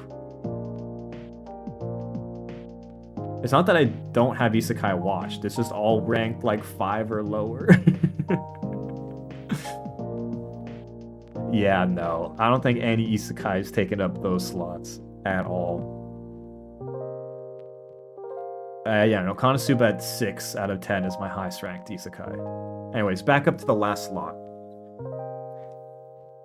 And I'm gonna be real, I don't think anything contemporary is gonna get this last slot. Like, I'm looking through my 8s and aboves, and like Free Ren is an 8, but I don't think Free Ren's another one of those shows where, yeah, it's a great show, but that's all it is to me. Like, all of these shows, beyond it being great, mean something to me and resonate with me in a unique way, right? Free Ren is just really good, and that's it, if that makes sense. Like, am I making sense here? Like, it's really good, but it doesn't resonate with me enough to be on my 3x3, right? It just doesn't, so... Again, there's some other stuff on here that it would be on a manga list. The more I look at this, the more, yeah, no, we're not going to have anything past 2020. I don't think we're going to have anything past 2015, because my final pick, and I was wondering if we'd have room for this. It's Hajime no Ippo. I don't know which one captures. Yeah, there we go. It's Hajime no fucking Ippo, bro. God, I love Hajime no Ippo. God, I love it. God, I love Hajime no Ippo. From Season 1, keep in mind, it's not all old school. Hajime no Ippo, I think Season 1 came out in the 90s, but the most recent series came out in the 2010s. And God, I love it. In terms of, Ping Pong is kind of more of like an alternative, distilled, like, more... honestly, Ping Pong is a hipster take, or more hipster sports anime. In terms of the sports anime formula, like the typical, stereotypical sports anime format, Hajime no Ippo is that. It's the stereotypical sports anime structure and setup. But in my opinion, the most compelling way in terms of execution to me. It has, dude, Hajime no Ippo is some of the best fight scenes in anime, period. Just in anime, period. There's one fight in Hajime no Ippo in the that's like a flashback to post World War II boxing. It's not in the it doesn't have Ippo as the fighter, but oh my god, that fight is the best, man. Cowboy Bebop has those, dude. What the fuck? Miguel, oh, you don't make sense. The old head anime 3x3 is crystallized. Nah, Cowboy Bebop has better fights than Hajime no Ippo. What the fuck? You're not real, bro. You're not real. You're not a real person. But yeah, I simply, you have more varied taste. What the fuck? Oh my god. Sports anime again? Yeah, sports anime again. But Ping Pong and Hajime no Ippo are worlds apart in terms of tone and execution. They're, like, Ping Pong is a sports anime, but structurally and character and pacing and tone-wise, they're not even close to the same. But yeah, Tajima Ippo, goddamn, what a show, man. What a show. What a show. And then I'm looking at this. The only exclusion from this list that I think is pretty major for me is probably Fate Zero. But I think I have other shows in here that capture what I like about Fate Zero. Because, like, I think Monster and Legend of the Galactic Heroes, those two kind of capture, you know, what I like about Fate Zero without having Fate Zero on the list. If that makes sense. I would say Fate Zero is pretty impactful and, you know, it's one of my other... I don't think do I still have a 10 out of 10? I think I still have it as a 10, but... I think it's represented even if it's not represented on this list, if that makes sense. Like, if there's a 10, then yeah. Boxing in an anime is pretty lame when you can watch real boxing. What the fuck? What is... Dude.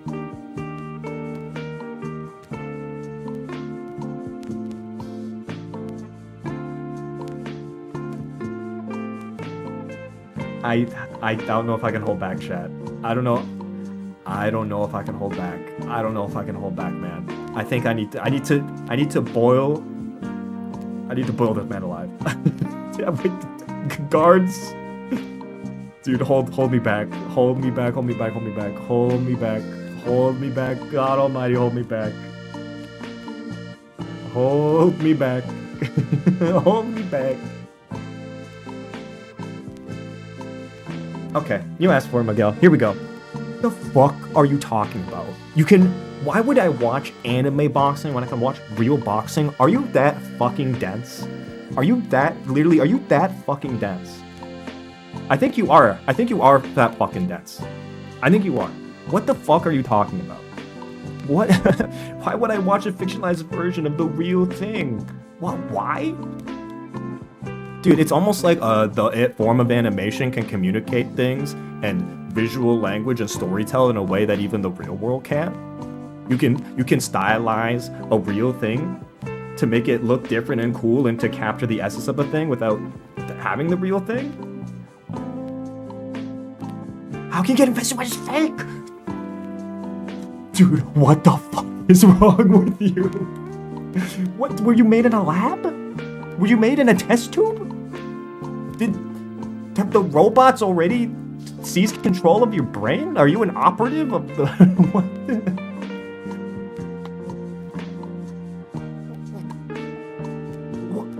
How can you get invested when it's fake? How can you get invested when it's fake? Oh my god, dude. Oh, this is fucking fiction.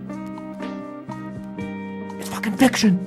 It's all this shit is that by definition fucking fake. What the fuck, man? It's... I can't... I need a degree of separation to get invested when it's fake. What the fuck? You're cooked beyond belief, man. Your brain is well done. Your brain is well done, man. If they were to fucking slice that shit in half, there would be no pink left, bro. Holy shit.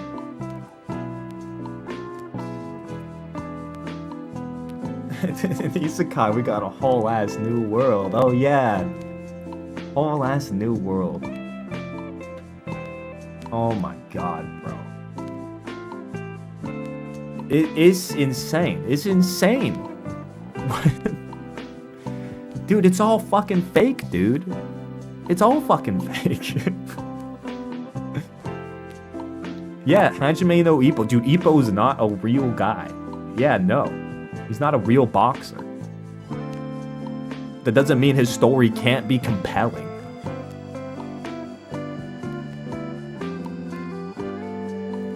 But he could be? Oh my god, oh my god, oh my god, oh my god. If you watched real boxing, It's almost like I can watch both. It's almost like I can watch both. Oh my god, it's almost like they're not mutually exclusive.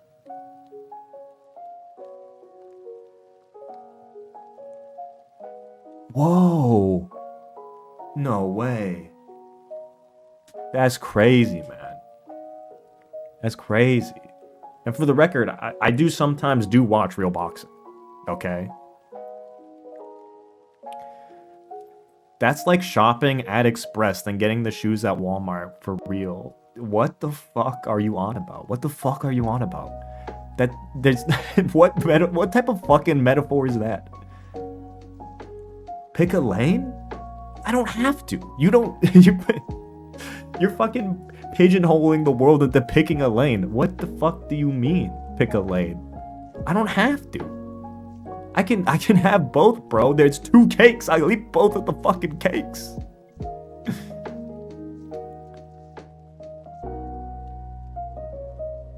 Do just one more lane. The only world in which I agree with just one more lane. Just one more lane, bro. Just one more lane for me to be in, please. Just one more lane. Just one more lane, bro. One more lane. Oh, that's fucking funny. Dude, it is genuinely beyond my comprehension. I can't even begin to get on the level of Miguel's thinking here. His take is so unfathomable to me. It's so removed from my perspective that I can't even begin to put myself in the shoes to even think the way he thinks. Like, wait, is that why? Wait, Miguel, is that why you only watch isekai? Like, do you need, like, you generally can't watch something if it has an equivalent real world counterpart? Like, I watch more, but not much more. Oh man, God, dude, when you reach the pearly gates, I hope St. Peter lets you through, man. Because he's gonna take one look at your watch list and then fucking lock the gate, man. He's gonna lock the gates, bro. I don't think St. Peter's taking one look at your fucking Annie list and he's fucking locking that shit down, bro.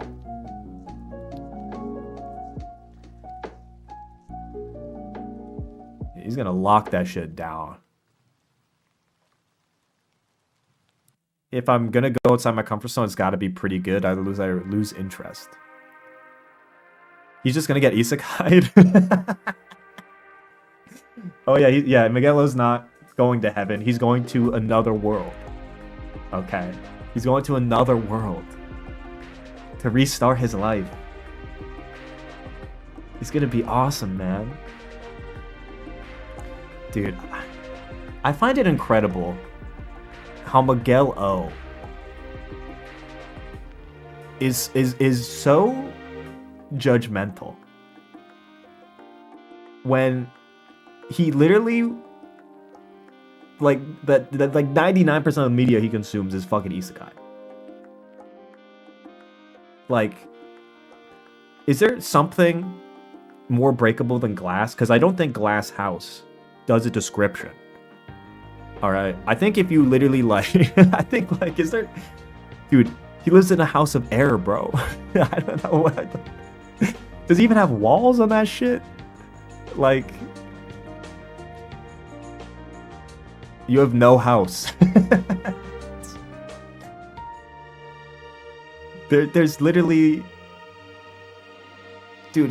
He lives in a straw house, bro. The big bad wolf fucking doesn't have to fucking blow that shit, bro. Just fucking sneezes and that shit is fucking collapsing, man. Holy shit, man. That's crazy. That's fucking crazy.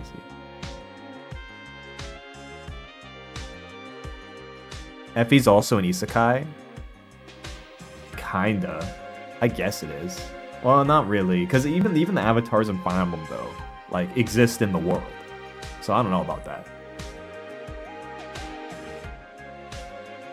It's not like they get isekai'd in. I don't know about that. Kieran literally has an iPhone. Okay, Fire Emblem Heroes. Okay, maybe Fire Emblem Heroes, but I wasn't even thinking about that. I wasn't thinking about Fire Emblem Heroes. Okay, this is my 3x3 though. This is my 3x3. Yeah, I think if I were to have an extra slot or a bonus slot, it would go Fate Zero. So, to recap, Ping Pong the animation, Hunter x Hunter, Monster, Gurren Lagann, Legend of Galactic Heroes, Trigun, Steins Gate, Planets, Hajime no Ippo, and then bonus slot for Fate Zero.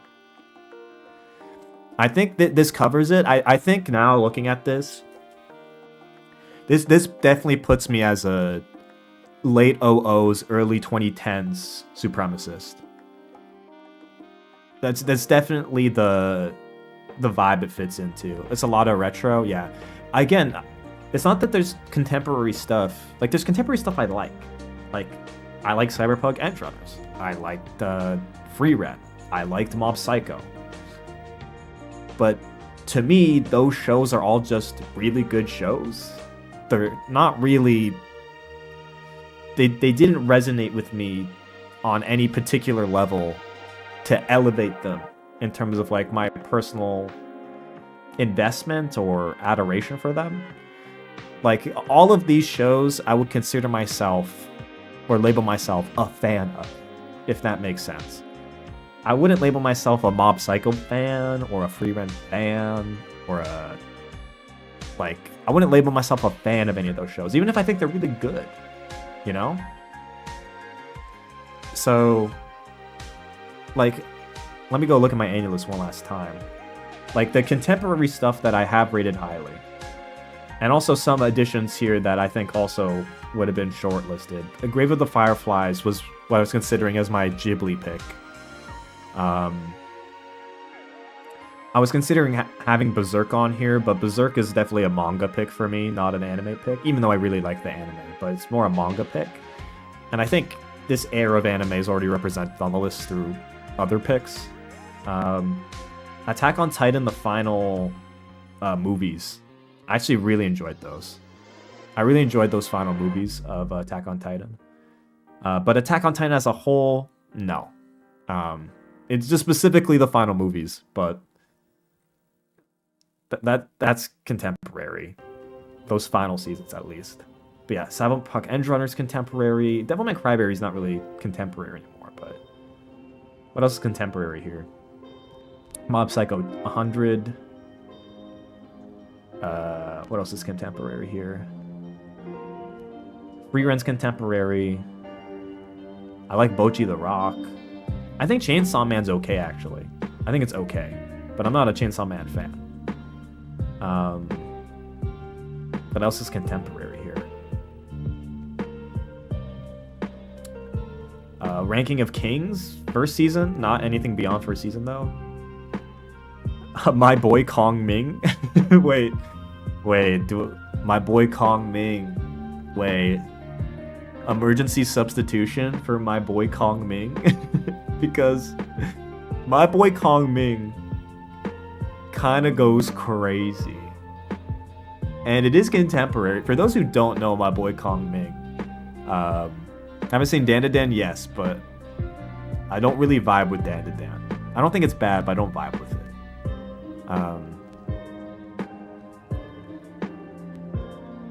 Dude, My Boy Kong Ming. For those who don't know My Boy Kong Ming is... The premise is that a strategist from the Three Kingdoms period gets resurrected or transported to modern Japan and uses his strategic skills to launch the career of a pop idol. And it's fucking awesome. Okay? It's like it's reverse isekai, man. It's reverse, well, not another world. I guess it is reverse isekai in a way, but man, that show's just fun. It's just a fun show. It's reverse. It's not really isekai. It's reverse isekai. It's other figure, historical figure gets pulled into modern day. So not really isekai, but man, that show's a fun time. And that is the type of thing where I would watch it nowadays, like a show like that when it comes out. It's just like Fate. Yeah, just like Fate, bro. What else is contemporary? I think Spy Family is fun. Spy Family is a fun show. It's not like my favorite, but it's fun. So yeah, in terms of contemporary stuff, the highest candidate would probably be my boy Kong Ming, and I guess maybe Vinland Saga, but even Vinland Saga is not that contemporary. And I feel like Vinland Saga's captured. Like, there's certain shows I feel are captured taste-wise, even if they're not on here. And Vinland Saga is one of those. Where I feel like if you saw my 3x3, you'd already assume I like Vinland Saga. I'd say Cyberpunk Edgerunners. Cyberpunk Edgerunners would probably be the most contemporary thing that would go on here. Yeah, notable exclusions though. Grave of the Fireflies. It's these stuff from my top like 10 here. Yeah, Fate Zero, Grave of the Fireflies, Vinland Saga, Edgerunners, Ghost in the Shell. Ghost in the Shell fucks pretty hard. Full Metal Alchemist 2. I do like Full Metal Alchemist. Full Metal Alchemist also has some foundational elements to me in terms of when I was getting into anime, because I have a history with this show and I've rewatched it quite a few times as well. I don't think it's like the greatest anime of all time, but it is really good. It's hard to fault. Yeah, and then there's stuff that would go on my manga 3x3.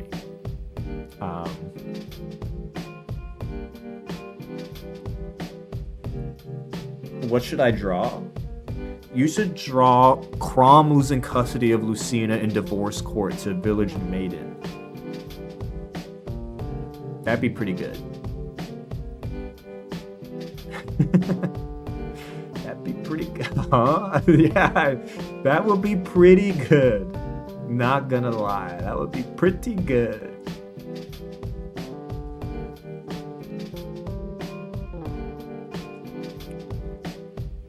That'd be pretty good. Death Note manga is goated.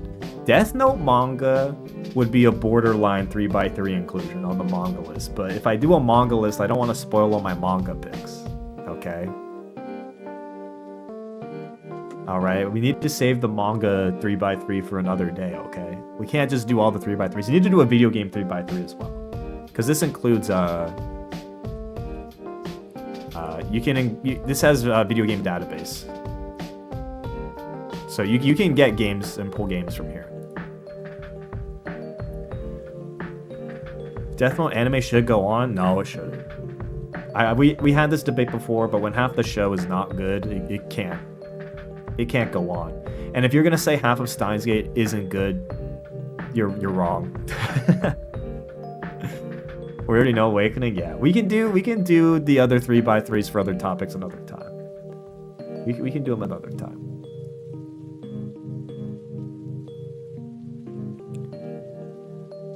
Dude, the first half of Steins Gate is good.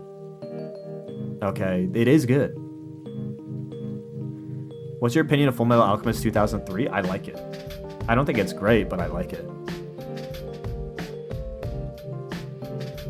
It's slow. Look, here's the thing. I wouldn't even counter you on it slow, but I don't have a problem with its pace at the beginning. You need the slow climb. You need the climb so that when it's released and you start going down the roller coaster, you need the fucking climb, though. You need the climb and then for all of it to be unleashed. Like, it could have been 3 episodes. No, you don't want it. You don't get it, Miguel. You just don't get it. It's the last half. The last half of Steins Gate needs the first half to be good. It needs it. It's all of the setup. All of the threads are established in the first half of the show. If you condense into 3 episodes, you lose so much. Nah, skill issue? You're the one with the skill issue. You can't fucking sit still for fucking 11 to 12 episodes. You need to be that hyper-stimulated. You need the G's kingled. The G's kingled. You need the fucking keys jingled in front of you. You need fucking a second monitor with fucking, like, I don't know, fucking Subway Surfers. The G's kingled is funny though. The G's kingled. Bro's really kingling my G's right now, bro.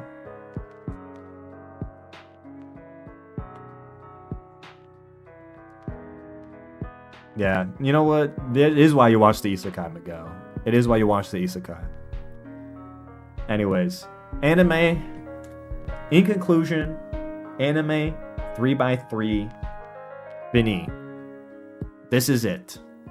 Okay? This is it. And we can yap for a bit longer. But yeah. I think that captures my taste pretty well.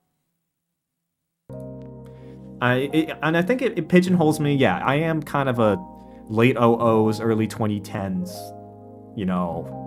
believer.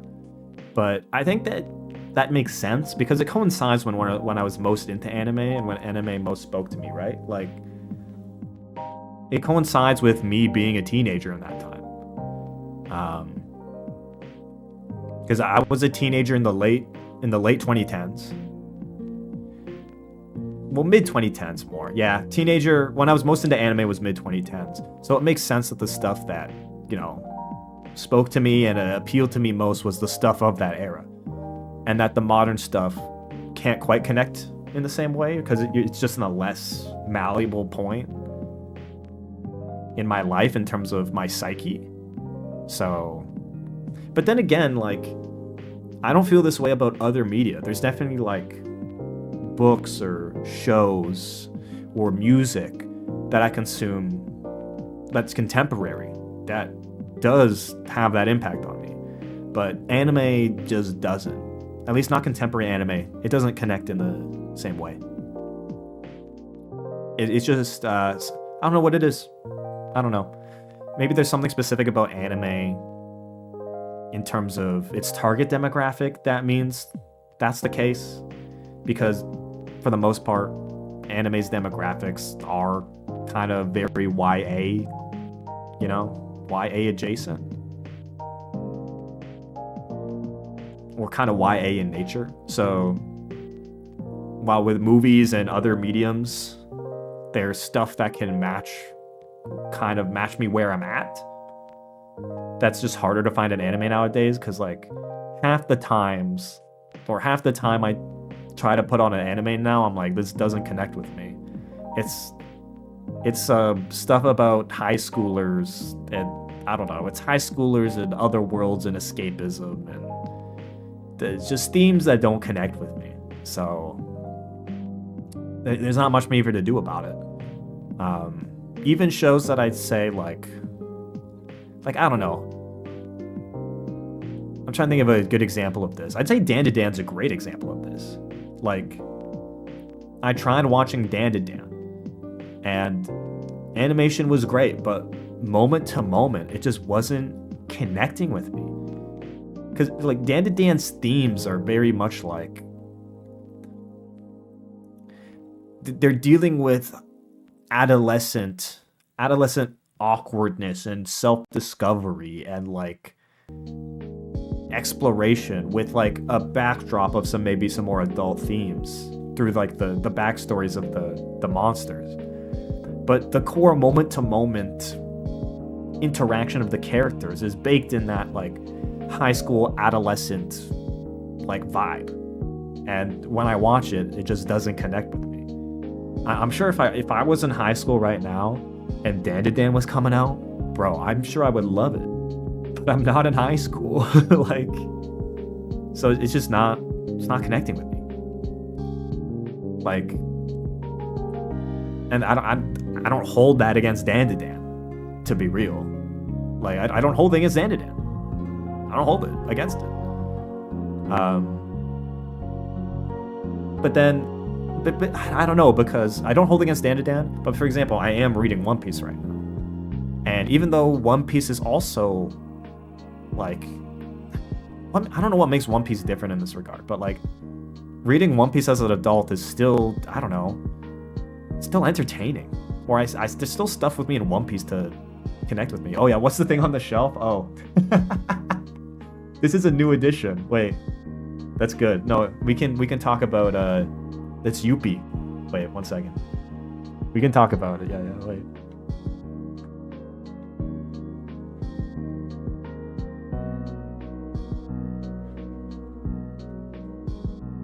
Oh, you're about to get a history lesson in Montreal sports that was not asked for. Okay? Oh, Yuppie. Oh my god. Every Montreal head in the chat. Also, he does have a World Series bat that is Toronto Blue Jays themed, which is sacrilege, but don't even worry about it. Bootleg Elmo. It's funny you say that because he is designed by, not by Jim Henson. It's a person who worked for Jim Henson. Designed Yuppie, but Yuppie was the mascot of the Montreal Expos. Also, the color correction is making him like nuclear orange right now, but he's not actually this orange, okay? But yeah, Yuppie is the mascot of the Montreal Expos. However, variation, he is very orange here. He's not scary, man. I don't know why you guys think he's scary, but maybe it's because you haven't seen him like in the context of him doing mascot stuff.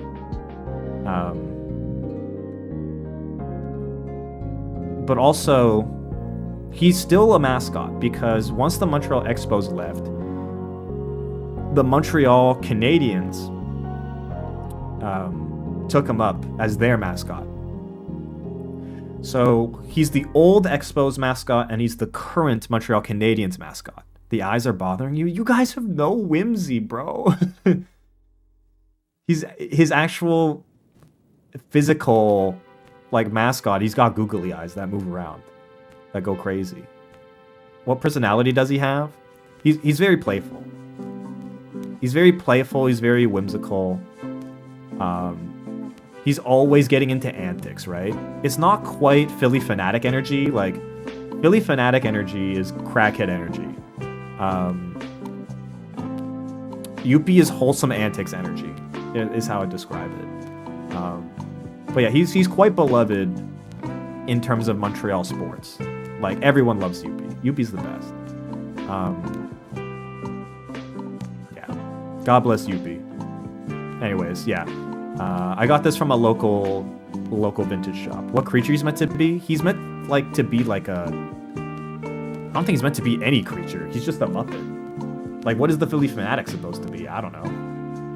He's just a creature, man. Let a creature be a creature. But yeah, he is... When you put him in direct exposure to the light, he's so orange. But I'd say this lighting is closer to more what it looks like IRL.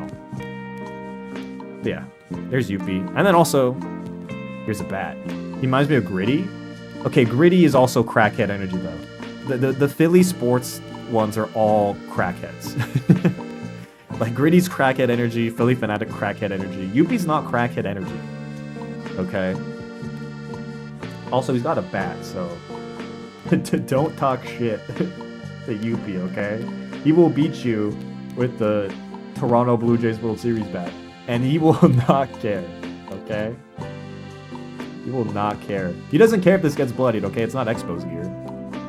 Alright, so watch what you fucking say, okay? Anyways, I'm gonna put him back.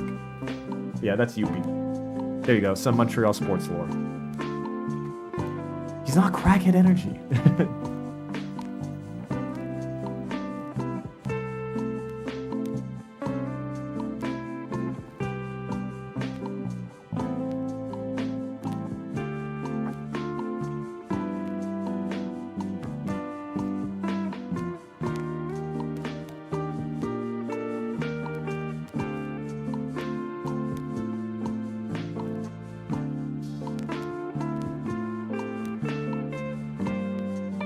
Chair just bled to the chat. Yeah, it happens.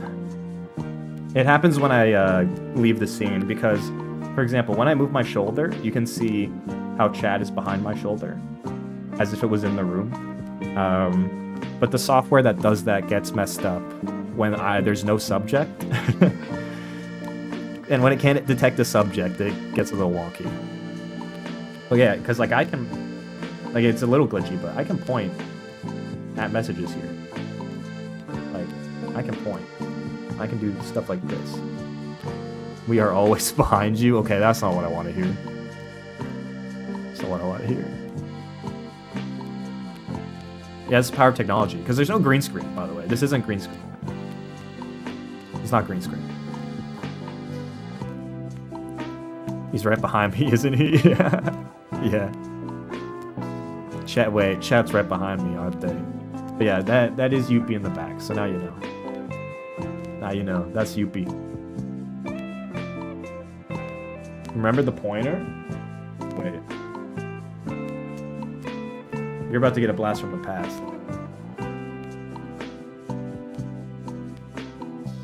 Talking about this? Oh, it's got dust. Look, it's got fucking dust on the end. I still have the pointer. The pointer's back, bro.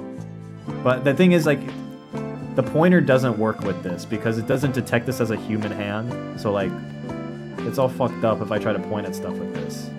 Like, it doesn't work. It only works, like, if I were to keep it close, but otherwise it just phases through the chat. Like, it doesn't work. But, well, this detects me as a human hand, so this doesn't detect as a human hand. Do I just have it ready? Yeah. Because I used to, back in the days with the green screen, I used this to point at things on the green screen or at chat, but now I just use my finger, but I still have this. Yeah, and you might notice when I, like, for example, when I leaned over, like, it kind of glitches a bit. But for 99% of the time, like, this works fine. Like, it works completely fine where if there's any movement here, chat's in the background correctly. Miss the meme screen? Yeah. I still need to get, I need to find a way to get stuff reliably on the CRT. I need to find a way to do it reliably. Because the method I was using is just not reliable. And I want to bring it back too. Maybe I move the TV closer, or I find another way to get the TV involved. I don't know. Because the meme screen, and keep in mind, I'm going back in and editing the supercut, and I see the meme screen, and the meme screen is fun, man. It's fun to have a random thing behind my background. Now, I might be able to do that because, wait, this might... Wait, if I do this, will it completely glitch the fuck out? That's chat. Camera with filters. I'm in the void. You thought the room was real? It's all fake. It's all a set. It was never real, chat. The room was never real. It's been fake the whole time. I've been streaming from the void. Yes, it was all a green screen. It was all a green screen. Okay. Is it even real? I don't know. Are you even real, chat? How do I know you're real? How do I know I'm real? I guess we'll never know. I guess we'll never know. Yeah, welcome to my actual apartment, also known as the Void. Rent here is pretty cheap though, so that's good. It's pretty livable. Pretty livable in the Void. So like in theory, like, and I'm thinking of doing this not for the room view, but let me fix this. But like in theory, what I could do is like in this view, I could do something similar, right? Like, not that. I would have to wait. Let me see if I can do this here. Because this is referencing camera base. No, I can't. I can't do it in this scene because I don't have the filters on in this scene. But in theory, I could have this one with stuff in the background, you know?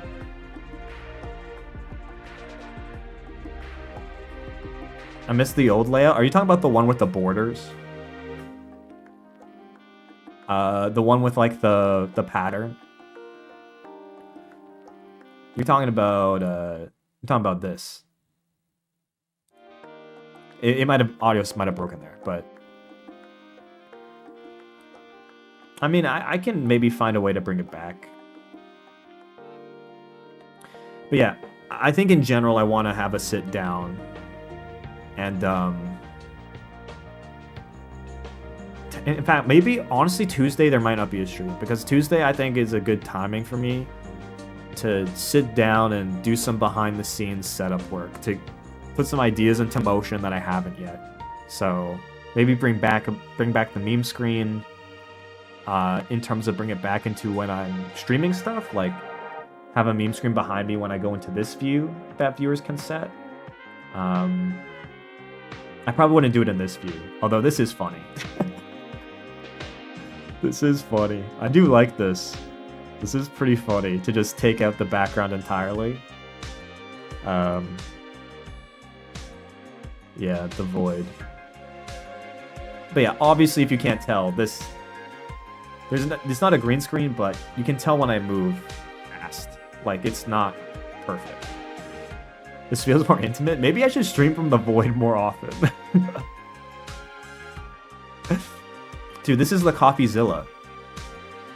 This is the CoffeeZilla second channel. This is the Voidzilla format. This is the Voidzilla format. I mean, honestly, there's still cool things you can do with this, right? Because like I could have a layout where I'm talking like this, and like I could have a format where I'm talking like this, and the thing I'm talking about is to my left, and maybe that's good actually. Like imagine if I did the 3x3 stream like this, right? Where like I don't know, I'd have to position chat differently, but like this could be. I mean, keep in mind when I move my arms out too far or do hand motions, it won't be, you know, stuff like that. But I could do a stream like this, right? It's possible. So there's ideas like that. There's stuff I want to explore. Because I do think there's room to do stuff that I'm not doing right now. That could lead to creative and fun to watch formats. If you wear a black shirt, that would be peak. Yeah, if I wear black, it might not work the best. It's a shame because I do like wearing black. But keep in mind, the lighting would probably make it okay. I'm not joking. Like, keep in mind, this lighting is still good. But maybe I do the Voidzilla. This is the Voidzilla, man. Like, I do a video talking like this, you know, where I talk about like the Epstein list. But hey, I mean, there is something to be spoken about, like having good lighting with just a black background. I don't know what it is, but there's something appealing about it. I see what people mean when they're like, it feels oddly intimate. I know exactly what they mean. I don't know what it is about it, but I agree. It is oddly intimate to just stream from a black screen. I mean, I feel like a lot of VTubers do a format like they do a format, a lot of VTubers, like imagine I was a VTuber model, right? Like a lot of VTubers are set up like this, right? With like the chat in the background and like they talk like this. And even some green screen YouTubers or YouTubers who do green screens do this type of format, right? So maybe there's something to be said for this, you know? Like, this as a layout feels pretty good. I don't know. And now there's two of me.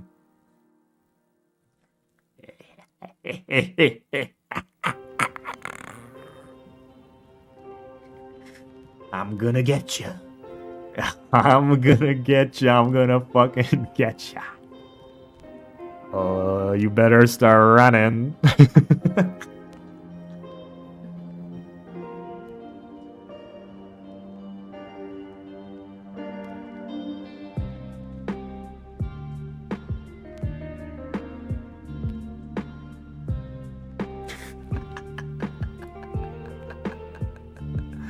That's funny.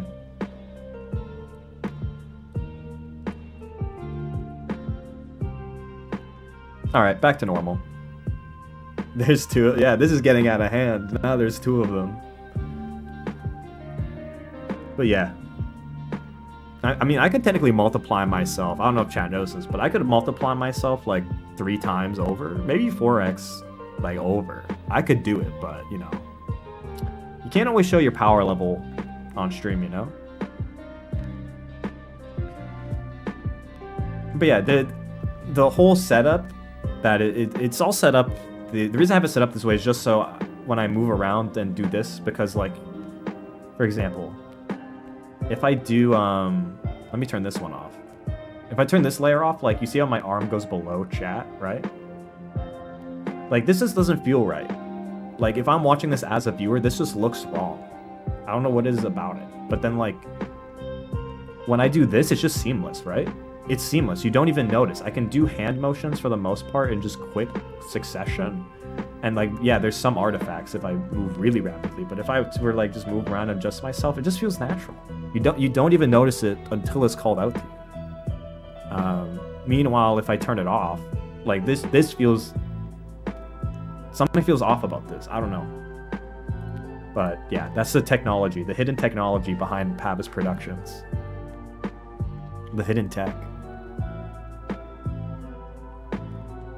Actually, wait. Is Bopper? Oh. Oh, wait, Bopper? Okay. I was thinking maybe pulling Bopper onto this, but... Because he messaged me earlier today about the 3x3, but... Because the 3x3 I used in the thumbnail was bait. Well, not bait. I literally, that's not my 3x3. The 3x3 in the thumbnail, but... But he was like, wait, that 3x3's peak. And I'm like, I would love to say it's mine, but it's not. There's a few shows on that 3x3 I haven't watched.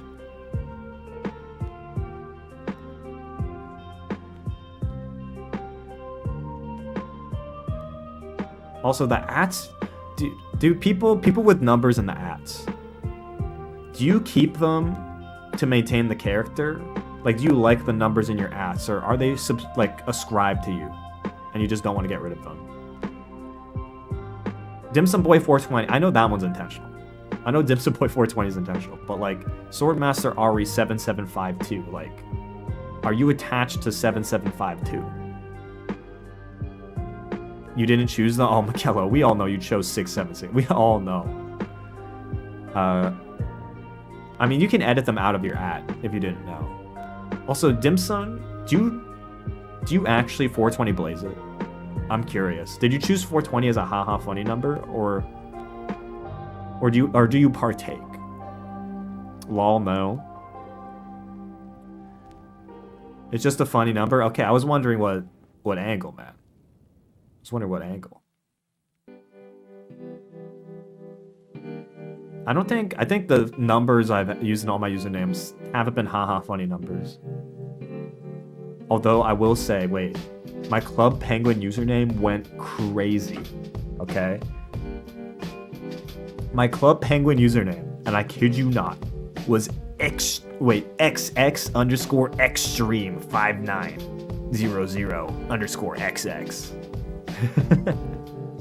And I'm not joking. And that shit was fucking sick. Dude, the XX usernames are so good, man.